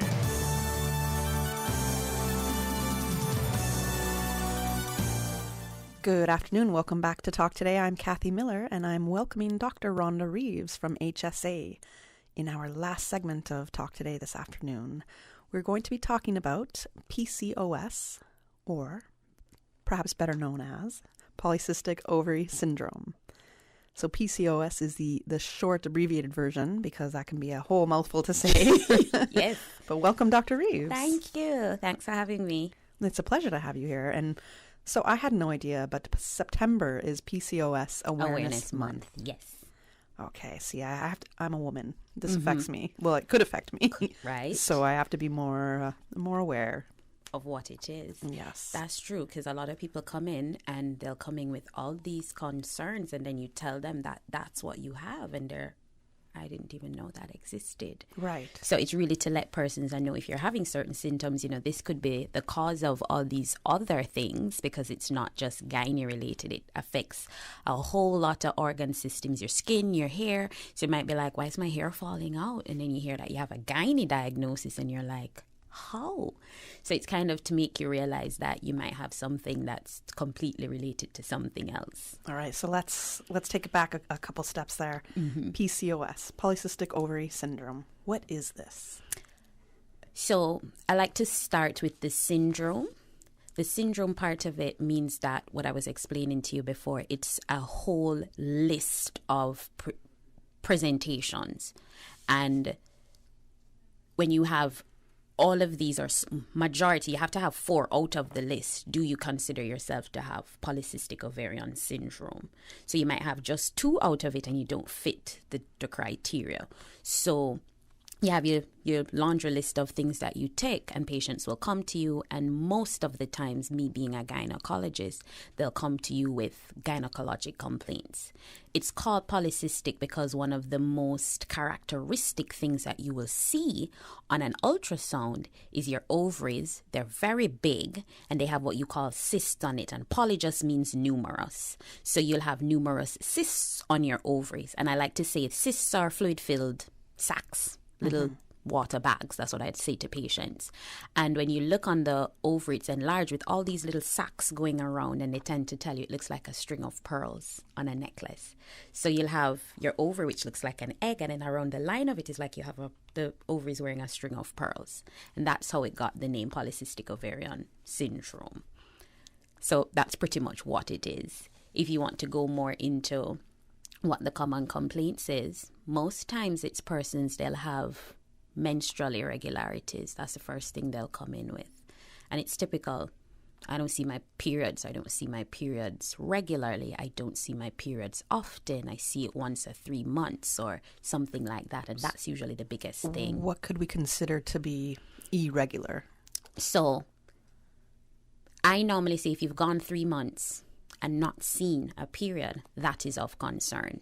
Okay. Missing a month, it happens, stress-related, diet-related, other things. So 1 month is not to send you in a tailspin. At 2, you're kind of like, what's happening? When you start hitting 3 and more months at a time, that's of concern. Okay. So that's one of the big things. Symptoms you could say of okay. So that's usually one of the main things they'll come in complaining of. The next thing, which is kind of related to the first, is I'm not getting pregnant. It's a disease of fertile women, and they'll be trying to get pregnant, and they're not getting pregnant. And if you think about it, you kind of have to have a regular menstrual cycle in order to get pregnant. So they probably never had a problem before. They've seen their friends with menstrual cramps and all these things. They're like, I don't have that. I don't have my periods. It's not a problem. So they've never come for that issue. But when it's come to the point where I'm ready to start my family, I'm not getting pregnant, I have been trying, that's when it comes up. So that's usually the second thing that they'll come into with infertility issues. Okay. What are some of the other symptoms we can... So other things... You said a list of them. Yeah, there's a list. So there's that. So you'd have the irregular periods, the fertility issues. Then you'll go into the non-gynecology things. So you'll have them saying, I have a male pattern hair distribution. So you'll have persons who they'll say that I have to be waxing a beard or a mustache. I have hair on my chest. I'm just really hairy, which is male hair. I'm going to say that this could also be your ethnicity. I know it isn't my ethnicity. So yeah, but that's why I said it's pathologic for a male. So I know all of us probably have to, wax a mustache sometimes, which is very light and thin, or, tweeze a little 1 and 2 hairs off the chin. It happens. It's hormonal. But I'm talking about something thicker, something that you need to go and get properly waxed or electrolysis or something like that on your chest, on your, facial hair, most concerning to women. That will be one of the things. Acne, so they'll say that, when I was younger, I had really bad acne, had really oily skin, stuff like that. They'll come in with those dermatologic complaints. And like I had said before, other dermatological things, they'll say that male pattern baldness, that little thing that you have right at the front of your forehead, that thinning there. So you'll find that the rest of my hair is fine, but I just feel like that middle, that top crown of my head is thinning. And those are, the skin or the dermatology features of it. And then you have the metabolic features of it. So these persons will come in and they behave like they're diabetic. So they're not managing their sugars very well. You see, you're looking now. I'm looking side to side because this is definitely me. So you're looking side to side and they'll be like, how is this, related to, something on my ovary? But yes, they'll have metabolic issues. So they'll constantly say, I've never been able to maintain my weight. And they'll commonly complain about the truncal area, the abdominal area. This sounds terrible for me.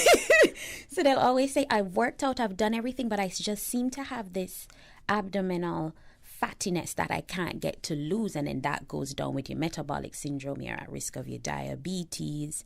And then, so you'll get those things. And then later down, and I mean later down, like in your 50s, late down, if you've gone your entire life, it's never been addressed, you might have had your child and whatever, then it can put you at risk of endometrial cancer late down if it's not been addressed for these entire years down into your 50s. So I think I've gone through the laundry list. Yeah, you have. You've given... And then of course you have the laboratory findings. So you'll always have laboratory correlations with this.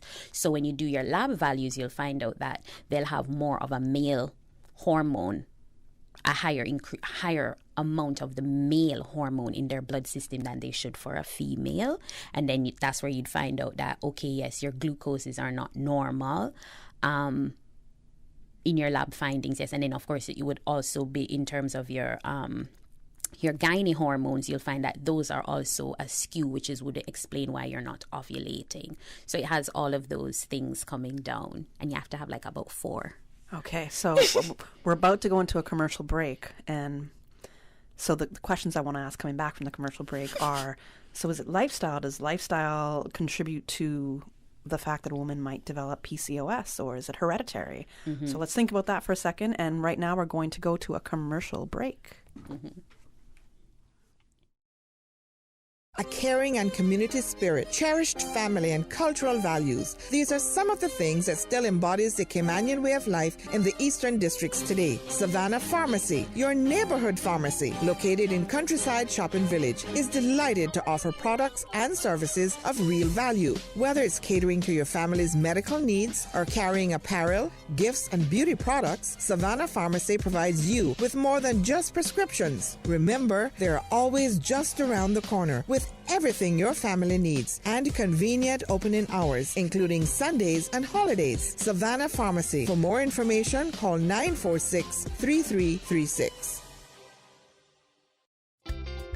For medical lab services in Cayman, go straight to MedLab. For a full range of medical services, pleasant, clean and comfortable environment, no long lines and affordable fees, visit MedLab at the Smith Road Plaza. Open Monday to Friday, 8:30 a.m. to 5 p.m. and half day on Saturdays. Call 949-7331 to make your appointment. For medical lab services in Cayman, MedLab. Ask our professional team about the benefits of cutting-edge technology with MedLab's new state-of-the-art digital mammogram machine. The Lions Club of Grand Cayman Breakfast is back this Saturday, September 25, starting at 7 a.m. at the Lions Community Center. Enjoy a tasty Caribbean breakfast of fried fish and fritters, liver and onions, ackee and saltfish, as well as turtle gumbo, starting at only $12. Come out, help support your community. The Lions Club of Grand Cayman supports sight screening, prostate and colon cancer awareness, Miss Teen, Spelling Bee, and so much more. Get your Caribbean breakfast and support the Lions Club of Grand Cayman in their community efforts this Saturday, September 25, starting at 7 a.m. at the Lions Community Center. To better protect the community, hand sanitizer will be available and Caribbean breakfast lovers should wear a mask.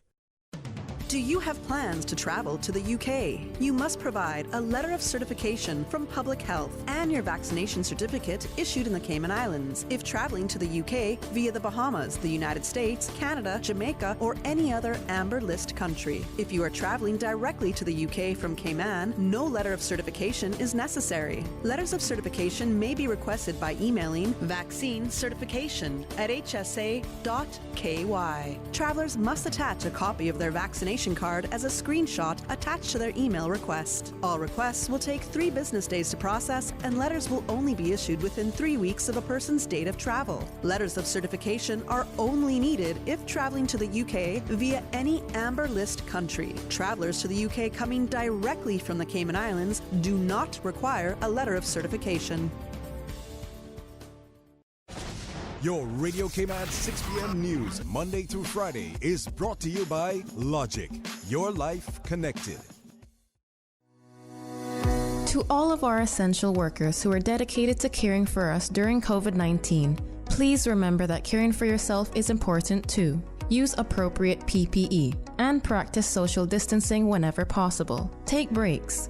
Take care of yourself. And take care of each other. Remember, we are strong, we are resilient, and we will continue to get through this together. For more information on COVID-19, visit www.gov.ky/coronavirus. Radio Cayman News. Our government will do whatever is needed. These community positives are doing well. A traveler who tested positive for COVID-19 managed to board a Cayman Airways. 2 of those children were removed from class and now quarantined as a precaution. This incident was a clear test of our school's preparedness. Radio Cayman. Your voice, your choice for today's biggest news. Listen to the general public. Your thoughts are just a telephone call away. 1-800-534-8255. What the public is saying. Let your voice be heard. And now, Radio Cayman's Talk Today.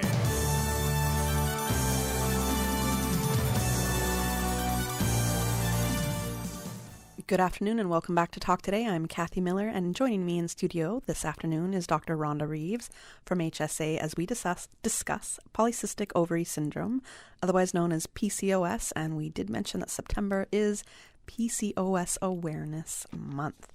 So Dr. Reeves gave us the breakdown on exactly what PCOS is, what are some of the symptoms if a woman suspects that she might have PCOS. And the question I'd posed right before we went to the commercial break was, could it be lifestyle that contributes to you getting PCOS, or is it hereditary, or is it a combination of both? And the last is correct. It's a combination of both. So you do have those category of patients who present really early. When I mean early, I mean like teens with the symptoms, the pathognomonic symptoms, everything. And the mother would be like, oh yeah, I had that when I was growing up, or I still have that, or something like that. So you do have that category of patients where you're kind of like, okay, you clearly inherited this. And then you have those who would say, no, my period was always normal, it was always regular. And then there's a time frame when they started to notice this is going off. And so those would be the ones that actually developed it. And it is lifestyle related. So I did tell you it has a metabolic component. So you'll find out persons who are more overweight or obese, persons who are themselves diabetic and have other metabolic issues do develop the symptoms of the polycystic ovaries. And then you'll find that those persons who develop the symptoms, when they get counseled and you realize, dietary modification, lifestyle changes, they'll switch back over into, oh yeah, my periods are now back regular, that I have, lost back the weight, adopted a more healthier lifestyle. So yeah, it's actually both. So it can come later on in your life. Like I could get it right now, for example. So you'll find that you'll have these. persons will say, oh yeah, I really, put on a lot of weight, or, something happened. And they find that, yes, my weight has been of concern. I've noticed it getting more. And I've noticed it's more difficult for me to lose the weight. And then when you go and do the other checks, like the checklist I was telling you about, you realize that they have other elements of it.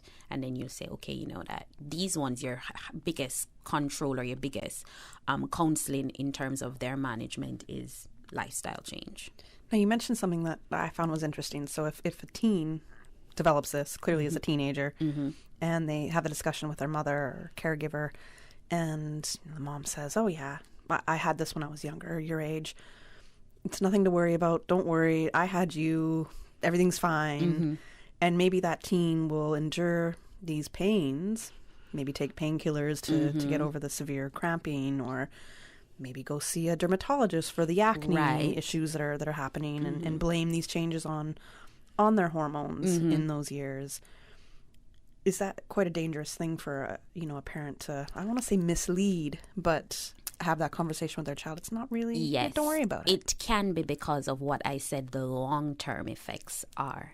And I'm just like when I'm discussing with you, I'll tell patients, okay, this is the immediate, this is the intermediate, this is the long-term. And whenever the endometrial cancer question comes in, the eyeballs go big and they seem alarmed. And that's where that comes in. The longer you leave it uncontrolled for, the more at risk you are for getting endometrial cancer. So you'd want to get the teenager aware.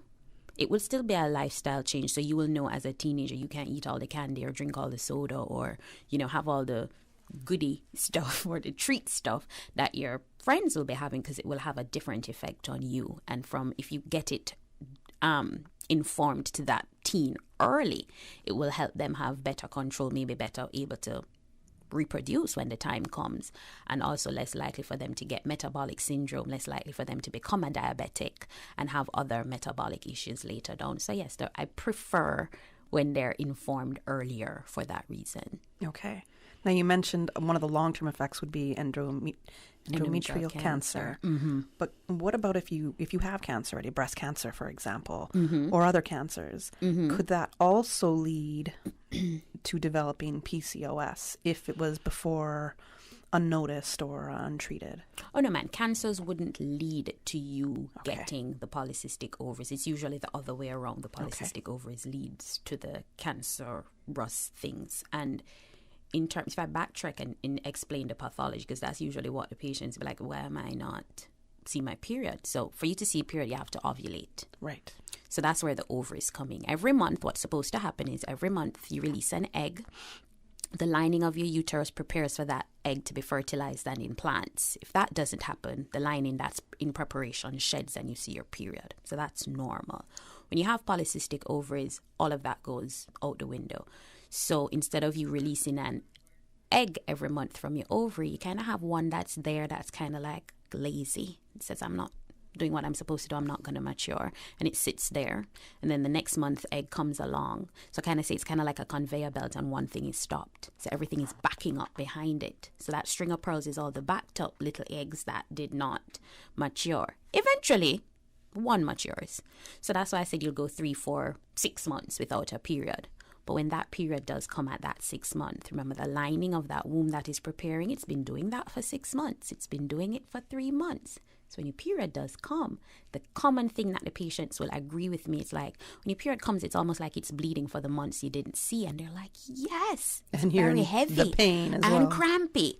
So that's where that pathology comes in, and where the cancer comes in is that for those months you're not seeing your period, that is kind of like uncontrolled growth of your lining. Because remember, it's supposed to cyclically shed.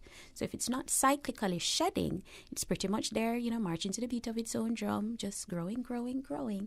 And that uncontrolled growth over years of time can just put you at risk of you getting that endometrial CA. So that's why I said the earlier you tackle this, the way less likely you are to get that complication. Okay, so let's say I have some of these symptoms, or all of them, because I would almost say a lot of these symptoms that you have mentioned. Yes. I feel I have definitely more than 4 of them. Okay. However, I have in the past brought it up. Could it be this? And right. At that time, my doctor said, no, this is not the issue for you. Mm-hmm. So in those cases where somebody might have a lot of these symptoms, but they don't have it, what could be the possibilities for them? So I've actually been asked that, and it's kind of like you have a gray area where you have these persons who they might fit the picture, like come into your office and they're like, yeah, this is my symptoms, and then you do the labs and you do the ultrasound and it doesn't fit, and you're kind of like, well, what's happening? And I kind of put them in a category, which is what people usually colloquially have called this in the past, of a hormone imbalance. Okay.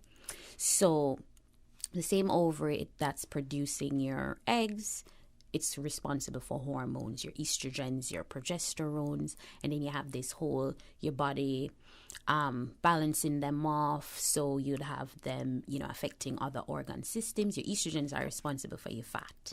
So that's why females have more fat than males. You actually have to have a certain amount of fat to menstruate. I need to start talking to my hormones in a nice, loving manner. So you'll find that these athletes that are very lean and stuff, they'll tell you that, I'm not seeing my periods because they've had not that fat content, and when off season and they're not, doing all this stuff and their fat content increases, they do menstruate.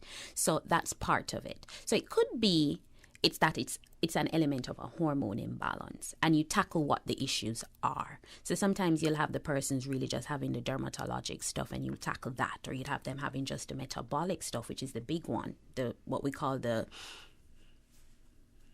glucose intolerance kind of diabetic picture, and we tackle that, and we tackle them. And a lot of times if you tackle that glucose one, almost everything just kind of falls back in line. So you do have some persons who you kind of are in that gray area and you don't know what to do. And in that case, I'm like, look, we're just going to tackle these. And if I do think that you have a hormonal issue, I may put you on some hormonal treatment for a temporary period, get the other stuff sorted, and say, okay, let's see what we do after. Okay, because that's almost a process of elimination in that sense. Okay.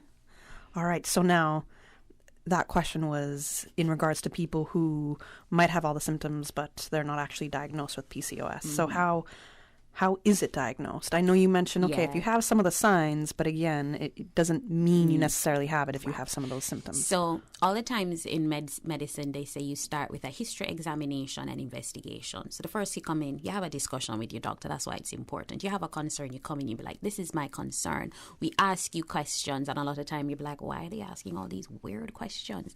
But it's our history to find out, okay, which diagnosis line we're going down. So after we've gotten it and we're like, yeah, this sounds like it, we say, okay, this may be it. We're going to do these investigations to find it. So we'll do blood investigations, which will check your hormone levels, check your sugar levels. That's usually it, hormones and sugars. And then after that, we will do your ultrasound, because remember I said there's a picture on the ultrasound, and that's the other thing. You might not see the string of pearls, but you might just see an enlarged ovary. So something is causing that to be enlarged. That could be it. Okay. And between the labs, the ultrasound, and the clinical findings, be it your symptoms, you check off on your checklist. And if you have 4 of those, then you're like, look, this is what you have. Okay. If you have 3, okay, maybe you don't, or maybe you're, you're one of those persons who are developing it. So maybe later down you may, hit the 4th check box. And that's where we're kind of like, all right, we're going to control this before you get over the edge. Which hopefully people employ the preventative measures before it gets to the boom, you have it. We got to go to the 2 p.m. news headlines right now. And when we return with Dr. Reeves, we're going to be talking about how to live with PCOS treatments, all the rest. Today's biggest news. Radio Cayman. Your voice, your choice. Local, regional, international. This is Headlines from Radio Cayman's newsroom. Today's biggest news. With your latest headlines, I'm April Cummings. The Cayman Islands government has scheduled a live COVID press conference for 3 p.m. today. It is expected to tackle regulations aimed at suppressing the virus. Radio Cayman will bring it to you live as it happens, along with coverage on our news at 6 o'clock this evening. Public Health is offering free health screenings and COVID-19 shots this afternoon from 4 to 7 p.m. at 33 Marina Drive, the MP office of Health Minister, the Honorable Sabrina Turner. Free transportation is available for people from Prospect Drive to Spots Newlands Road. You can call 924-4343 or 746-9314 if you have questions. In international headlines, the inequity of COVID-19 vaccine distribution came into sharp focus today, as many of the African countries whose populations have little to no access to the life-saving shots spoke at the UN's annual meeting of world leaders. Some called for member states to relax intellectual property rights in order to expand vaccine production. No one is safe unless we all are safe, was the common refrain. The U.S. Consumer Product Safety Commission says the Boppy company is recalling more than 3 million original newborn loungers, Boppy preferred newborn loungers, and Pottery Barn Kids Bop newborn lounges after 8 infant deaths. The concern is that infants can suffocate if they roll, move, or are placed on the lounger in a position that obstructs breathing, or roll off the lounger onto an external surface, such as an adult pillow or soft bedding that obstructs breathing. If you own one, stop using it immediately. You can find out more at boppy.com. Those are your headlines from Radio Cayman's newsroom. I'm April Cummings. For the latest in news and information, follow Radio Cayman on social media, Facebook, Instagram, Twitter. Download the Radio Cayman app or log on to our website, radiocayman.gov.ky. Listen to the general public. Your thoughts are just a telephone call away. 1-800-534-8255. What the public is saying. Let your voice be heard. And now, Radio Cayman's Talk Today.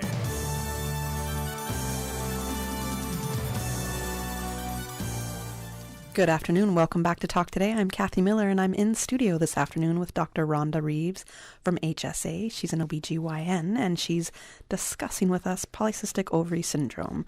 The abbreviated term is PCOS, and this is a condition that affects a large number of women.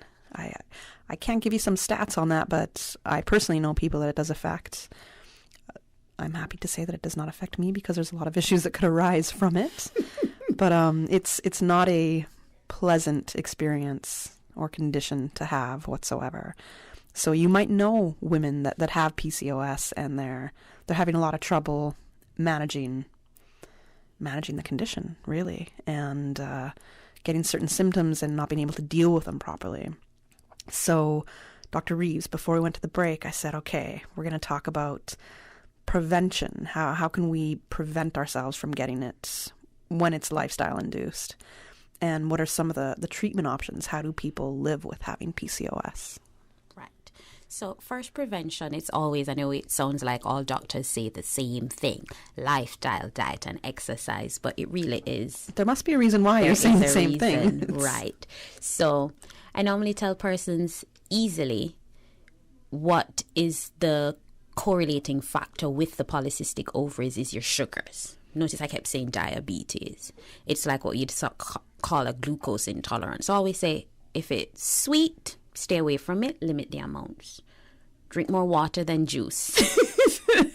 Sugar is the most addicting thing in the world. It is. And really that's why you normally tell persons that, juices that you have, fruit juice, even if you think that, okay, I'm going to be healthy, it's a fruit juice. Fruit juices have a lot of sugar in it. So I always say half it. Put half the glass and throw some water in it. Throw lots of ice in it. Dilute it. Cut your sugars. So if you know that you had juice at lunch, water at dinner, kind of balance it out. So it's never saying cut your sugars out completely. You need your sugars. That's your energy source. But if you eat 3 times the amount of sugar than you need for your energy expenditure, it's going to be stored.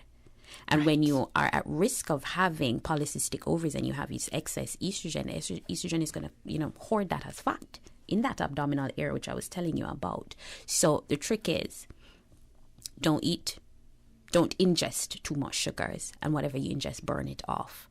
So that's where the exercise comes in. So if you think that, okay, I didn't do much today, everybody has these new little things. What do they call these little things on their hands? The fitness tracker, Fitbits, the Fitbit, and the walking and stuff. I wave mine around. Right, so that's where your steps are. You're burning it off. Go walk 3 days a week, half hour, burn a sweat. That will help. And your diet, and that can go a very long way. I mean, there are some genetic components that I say you can never, outgrow your genetics, but you can delay it. Yes. So you can be like, oh yeah, my mother has diabetes, my father has diabetes, I gonna get it. Okay, fine. But you're not just gonna lie down and take it like that. You're gonna be fighting it. It's the most bleak way of looking at it. No, you can be like, yeah, but instead of getting it in your 20s, 30s, you might not get it until your 50s. And instead of needing insulin, you might just need a little bit of a tablet you take every day instead of sticking yourself every day. Right. So you always have to look at what's the counter, like which way are you going to take it. So usually diet and lifestyle modifications are the best. And then for those who, like I said, it's genetic, early identification and start your treatments early.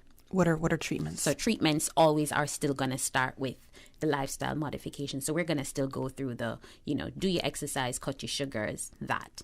Then the next thing, like I said, it's something hormonal. So one of the basic things that we'll do is put you on hormonal treatment. Most hormonal treatments are contraceptions because hormonal contraceptions is pretty much kind of balancing or controlling your hormone profile of your body. So we're saying birth control. Birth control. So now I would respond and say, there's no way I'm taking birth control, exactly. Doc. What's I was our next getting option? to that because lots of people do that, because what I didn't say is one of the commonest complaints and one of the commonest causes of infertility is polycystic ovaries. So can you imagine somebody comes in, oh yeah, I'm trying to get pregnant. Oh, you have polycystic ovaries, here's some birth control. That's not going to happen. Exactly. Yeah. They're going to be like, you're crazy. Yeah, I'm trying to get pregnant. Exactly. What are you doing? So it's also a counseling pattern. You can be like, yes, I know you're trying to get pregnant, but if you have your ovaries enlarged with all of these eggs in there, and I decide that, okay, I'm going to give you fertility pills, John and Kate plus 8 is what you might end up with. You might just fertilize all of those that I stimulated to release. So I need to get your ovary in a normal pattern. So I normally say this is a temporary fix. So if you're not trying to get pregnant and you're just really wanting to control your periods, that's your issue. Birth control is that's your fix for the time being until we get to there. Somebody who's trying to get pregnant, it's temporary. I might put you on it for 3-6 months, check you back, your ovaries look better, and then I will deal with your fertility issues. So I might put you on some a different type of hormone, which is going to kind of force your ovaries to do the pattern of an egg from your ovary every month. There are just some people who, I'm not trying to get pregnant, but I still don't want no hormones. Then the next thing is, and this is where I say to you, it's something called metformin. And it is a diabetic medication. Okay. And I tell persons, if you go and look it up, you're going to see that and you're going to be like, why did this doctor give me this? But it stems from that same glucose intolerance. So studies have showed that one of the main things that go wrong with your ovaries doing what it should do is that you have too much of these insulin-like factors that are attaching to your ovaries and causing all kind of problems. So if we give them this diabetic medication, which is not like insulin, it's not going to drop your sugar, but it kind of controls how your body absorbs your sugars from your system and utilizes it, and you take that, you tend to end up that, okay, yeah, my periods are a little bit more closer to normal, and it also helps with that diet control. So that metformin, because it's absorbing and helping with your diet, you'll find that patients say, yeah, I lose weight. I find it a lot easier to control my weight. My periods have started back. So that would be your counter. You say that with such a smile. I say it with such a smile because it's so good. People would actually come and be like, just keep me on it because it made me lose weight. Just keep me on that metformin thing. I'm about to ask you for it if it's going to help control my sugar. People do. So. And then you have a mix. So you'll have me, I'll probably put you on some contraception for a little bit of a while, get your ovaries prepped for your fertility management. And then I'll stop you off of that and then put you on your metformin to just keep that there. Keep that control there and start you on what fertility elements you have. And these are just for the major complaints, which are your periods being irregular, if you want infertility. The skin stuff, a lot of times the contraceptives help with that as well. So I don't know if you've had anybody who's been on contraceptive pills and be like, my skin is amazing. Right. So we'll put you on that. And there are particular contraceptive pills that are designed for that. So I'll tell you, okay, this one is going to make your skin look real nice. The hair now, the male pattern hair and the hair thinning, now that's when you're going to be like, you're going to have to work in conglomeration with your dermatologists. So they will have all the electrolysis. So that's where you need the electrolysis because that's permanent hair removal. So you need the electrolysis because, the waxing and the shaving, it's going to thicken. Well, right. Shaving will thicken, right. Yeah. So you kind of want to do something more permanent. So you'll do the electrolysis for the hair. And then the dermatologist, I know they've had these creams and stuff for the thinning to help with that. So sometimes you're just going to need multifactorial and you need to call in your dermatologist for the other elements of it. Okay. Now, those are some of the treatments. Yeah, there's surgical as well. Okay. So if you have somebody whose ovaries are so enlarged, they're at risk of the cyst rupturing. So I know people who've had this experience with cyst rupturing, and it's been so painful. Remember I said it's like a fluid-filled sac. So if it gets too enlarged, it's just like you blowing up a water balloon. It will burst. But can it get so large that you don't necessarily maybe feel the pains of how large the cyst is getting? You do feel some discomfort, and the person's just probably not aware of it. So you might be like, do you feel like a heaviness or a discomfort there? But they've had it for so long, they'll be like, oh yeah, this is my period cramps or something else. Okay. So usually one of the things is you educate them. When you have these things, it means that probably cyst is enlarging, there's a problem. Or if you have this, maybe one of your cysts has ruptured. Let's go, get an ultrasound scan to see, has it ruptured and are you bleeding? So if a cyst ruptures, is that in an emergency situation? Yes. Can it control itself or? You won't know until you scan it. Okay. So you have some that they rupture and you're like, yes, it's ruptured, but it's not bleeding and there's not a lot of fluid inside. We can, manage you conservatively. And then you have some that they rupture and you're like, we need to go in because you're bleeding. We need to stop the bleeding. We need to repair where it ruptured from, where it popped from. And that would be surgery. That will be surgical. And that's emergency surgery. We kind of don't want it to get that way. Right. So if we've seen your ovaries are so enlarged that we think, a cyst is going to rupture, or we have something that they call torts, meaning it twists on itself. And that's terrible because if it twists on itself, it's twisting on its blood supply and you're killing your ovary. That's what you're going to do. So you kind of normally clue persons in. Your treatment is to kind of get it to a size where it won't do that. Okay. And if that's medical management isn't working, we might have to surgically go in and what we call ovarian drilling. So we literally see your ovaries, we see all these little pockets and we kind of drill them to kind of get rid of them so it's shrunken down. And then we'd probably, after we've done the surgery to get all of the extra cysts and the size of your ovary down, follow up with the medical management to maintain it. So let's say you have your antibiotics for a week or 2 weeks, however long the period might be after you have the surgery, after they deal with the cyst rupturing. What would the treatment be, or what should that patient do afterwards? Is it just hope for the best, or is there a certain treatment that they can go on to hopefully prevent more cysts from right? So that's growing? why I had said that after your surgical management and we've satisfied that we've gotten it down to a normal size, that's where your hormonal or the other managements I explained before comes in to kind of maintain it, because you don't want to be just like, oh, it's fixed. Surgery, it's not a fix, it's a temporary fix. If you leave it, it will come back. So you kind of have to do additional to that. So if is it that you're ready to have your baby now, that's it. If you're not ready to have your baby, we might put you on the hormones or the metformin, like I said. But there is something that you continuously will need to keeping it at bay then, so it doesn't get out of control. Having PCOS, does that mean you will not be able to have a baby? I never say never. I say it will be more difficult than the norm, but it's not impossible. And I tell persons it might just be a simple fact of us resting your ovaries. You can do it naturally, or it can go straight to the full, extent of it and need in vitro fertilization, what we call IVF. Right. And we never know along where you're going to go. So that's why we give you the explanation of it's going to be more difficult. I can't tell how it is, but the longer you keep it uncontrolled, the more likely you're going to reach to the IVF end of the spectrum than just probably a little bit of, hormonal treatments or something like that. Okay, I want to touch on the fertility issues again when we return from this commercial break. Busy. Feel like there's not just enough hours in the day. Savannah Pharmacy, service to make your life easier. Now you can WhatsApp your prescription order to 929-5045. And pickup is just around the corner with everything your family needs and convenient opening hours including Sundays and holidays. WhatsApp your prescription order to 929-5045. Savannah Pharmacy, wholesome values with modern conveniences. Explore your history. Explore your land. Explore your sister islands, the ultimate staycation experience. Your culture, your freedom, the land that time forgot isn't gone. It's your sister islands. Discover all that our sister islands have to offer.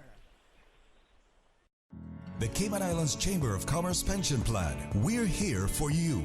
We are a non-for-profit member-centric plan with a democratically elected volunteer board of trustees representing all sectors of the Cayman Islands economy. Chamber Pension has an all-in expense ratio of 0.72% over 16,000 members, $430 million in assets under management. We were the first multi-employer pension plan approved by the regulator in the late 1990s. And today, we are still strong, secure, and are here for employees and employers alike. If you would like to join or request further information, visit chamberpension.ky.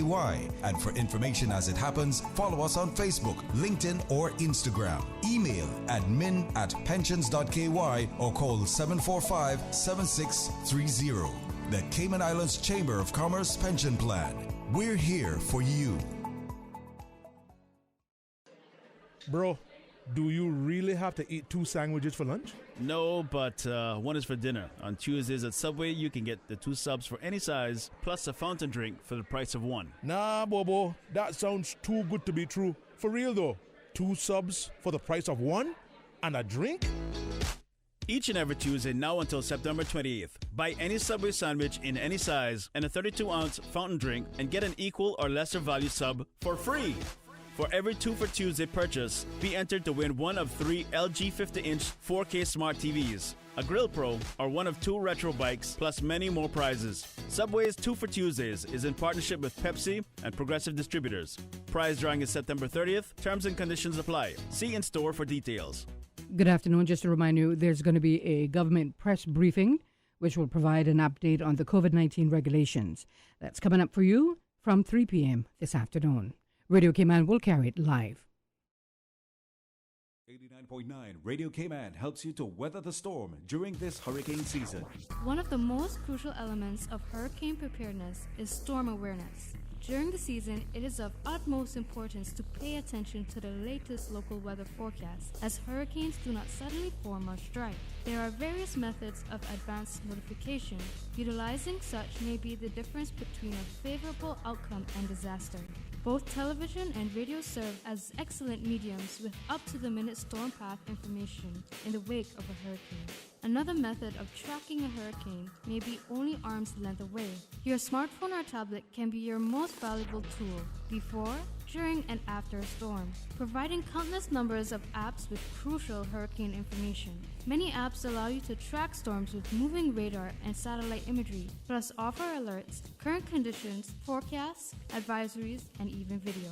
This hurricane preparedness tip was brought to you by your community radio station, Radio Cayman 89.9 FM. We all risk getting COVID-19 and spreading it to others, maybe without even realizing that we are sick. So, if you plan on visiting or going out with friends or family, remember these tips to keep you and your loved ones safe. Wash your hands regularly. Cover your coughs and sneezes. Maintain a safe social distance from other people. Avoid handshakes, hugs, and kisses with people that you don't live with. Contact the flu hotline if you have a cold or flu-like symptoms. Let's keep working together to prevent the spread of coronavirus.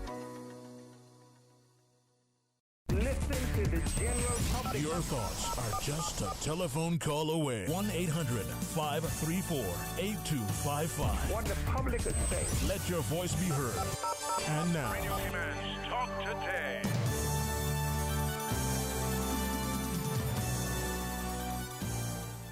Good afternoon. Welcome back to Talk Today. I'm Kathy Miller, and I have in studio with me this afternoon Dr. Rhonda Reeves from HSA. We are discussing polycystic ovary syndrome, otherwise known as PCOS. I do want to encourage you, if you have any questions you'd like to ask, we don't always have a doctor here. So although this isn't necessarily, you know, I can't say she's going to absolutely give you her advice here, but she might be able to pass some thoughts. So you can give us a call at 1-800-534-8255 or 949-8037 or 949-6990. You can also WhatsApp us at 925-3261. So discussing PCOS, it is September, the month of PCOS awareness.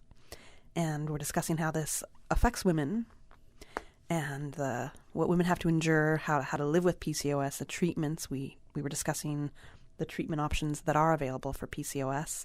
And we just touched on fertility and fertility issues. And one of the questions I had asked was, is it impossible for a woman to get pregnant if she's diagnosed with PCOS? And Dr. Reeves, you had said, you never say never. So the possibility still is there. Yep.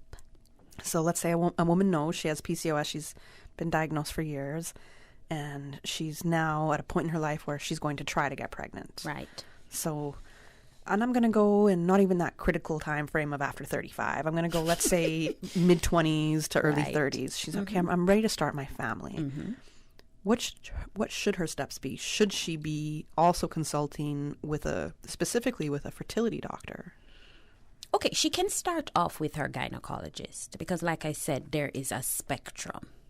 And lots of times it might just be what we colloquially call fertility pills. It might be something that we can diagnose, monitor, prescribe and monitor and see, is this successful? Because that's where everything will start. And everything has a time frame. So if I know you have polycystic ovaries and I'm giving you fertility pills and I'd say 6 months have passed, I'm not going to flog a dead horse. It's not working. Step up to the next step of the game. So you can start off with your general gynecologist, and then when we've gotten to, our end point, which is probably what we call controlled ovarian stimulation, which is we give you some injections, force the eggs to ovulate. If it's controlled, we literally be like, okay, go home and have intercourse now because this is your fertile window. And if we've done that and that doesn't work, then we would refer you to the fertility specialist because we'll know that this is now out of our hands. It's going to need higher level care. Right. And then you have some persons that you'll just be like, look, I've done your labs. It's really not bad. We just need to get you ovulating, a little bit more regularly than you are. And most of the times just doing that can get you pregnant, which you wouldn't have needed to go to a fertility specialist for. Right. And you do have the ones that, we're like, okay, I'll just try on my own. I'll go, do my exercise and I'll do stuff. And they literally come back smiling. You always have that smile when they come in. I'll drink and you're my like, peanut porridge. Exactly. They'll come in and they have this smile and you're like, why are you smiling like that? You're like, ask me something. And then you'll have it. And then you rarely have the ones that, they come in frustrated. Boy, I don't know what's happening because I'm doing everything and I still don't see my period. And you always ask them, but they've been so frustrated because they've had this so long. Why am I going to do a pregnancy test? I've lived my life with months without doing periods, without having periods. And then you do the pregnancy test and they're surprised. Oh, wow, they're pregnant. So you have all of these different scenarios that you wouldn't tell somebody no, or, you'll never get pregnant, but you do let them know. You let them know, we're starting here, we're doing here, there's your end point. So they know, okay, this isn't working, what's next? They kind of have an idea of where they're going along the line. Now, I don't know if my next question here how well you can answer it because it's not going to be your regular doctor advice, but in my opinion. But you have those naturopath people. Yes. And when it comes to PCOS and, I don't want to take hormone injections or pills, or let's say you had the surgery to remove ruptured cysts, and, you did your antibiotics for the interim period, and then you decide, okay, I want to try to tackle this issue in a natural way. Right.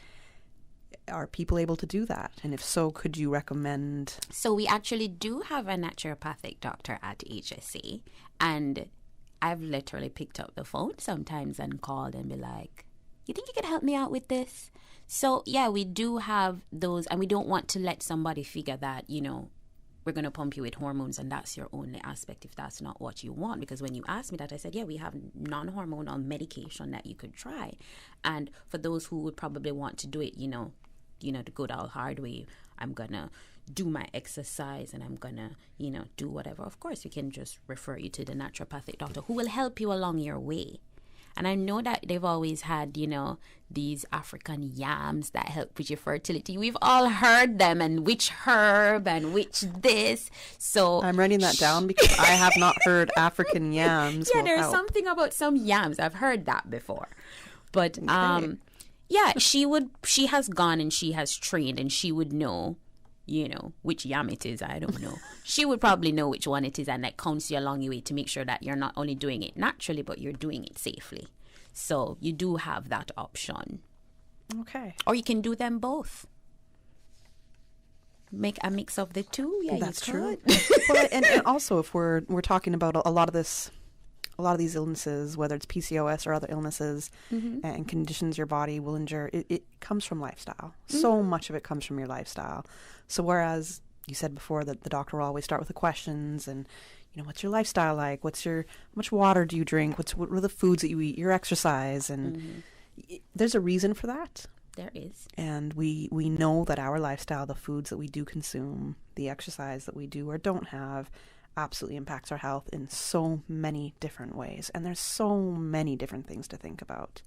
So it's natural for somebody to want to look at, okay, what are the natural remedies out there that can help me, whether it's taking elderberry and saying, okay, this will help. Right. And you're getting it a lot more now. So for every clinic, I'm sure guaranteed I'll have one person who is going to be like, is there a natural way, are there any herbs, for your menopause, and it's not just polycystic ovaries, for your menopause, for your fibroids, for a lot of things. Breastfeeding, they're like, so what can I naturally take to increase my breastfeed production? You have it along the way. And whereas I have read around it and I will know that, the common ones just, off the top of my head, we do have persons who's, like I said, HSA has someone who's specialized in it, where you can actually go and get that alternate opinion. So you can also have that discussion, and then you decide if you want to go that route or not. But you're well within your right to, and it's acceptable. And importantly, talk to your doctor about it, because not everything might be that way. Exactly. If you have a cancer. Yes, exactly. So Google is not your doctor.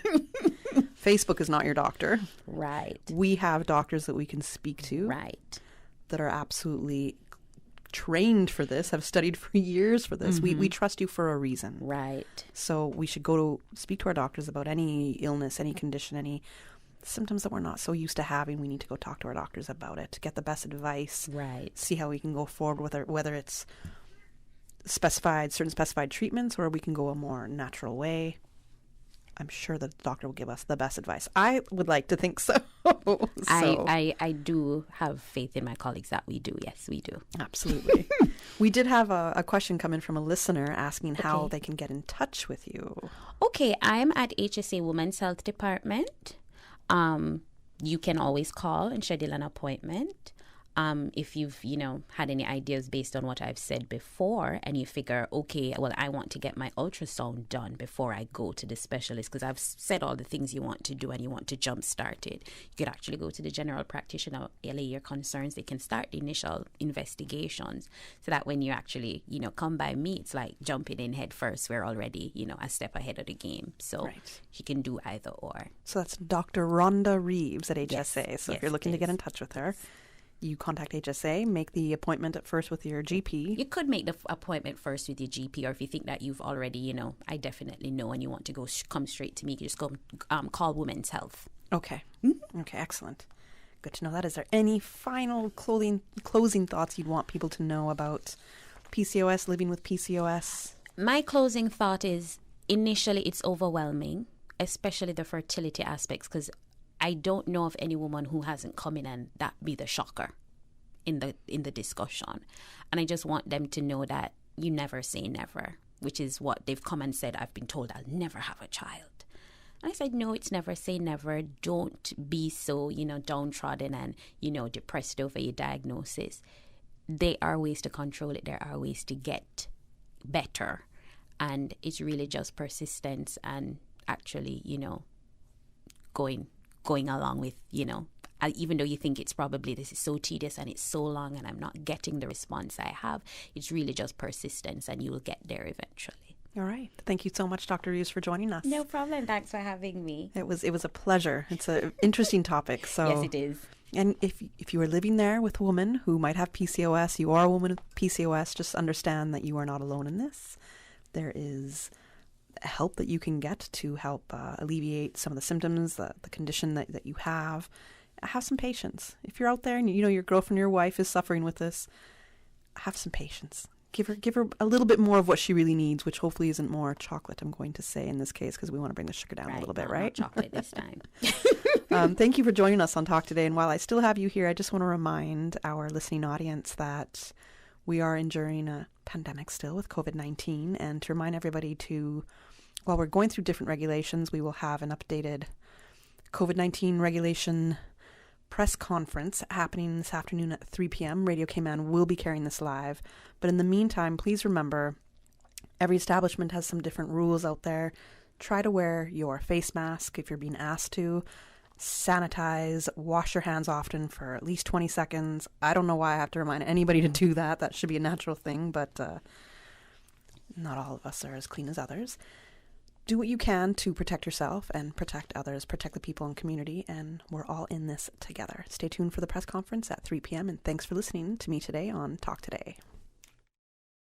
Talk Today is brought to you by Subway, open 24 hours in Countryside, Anderson Square in Georgetown, and Centennial Towers in West Bay. And by the Ministry of District Administration, Tourism and Transport. Explore your history, explore your land, explore your sister islands. MedLab in Smith Road Plaza, your complete medical laboratory solution. Call 949-7331. And Savannah Pharmacy in Countryside Shopping Village, convenient opening hours including Sundays and holidays.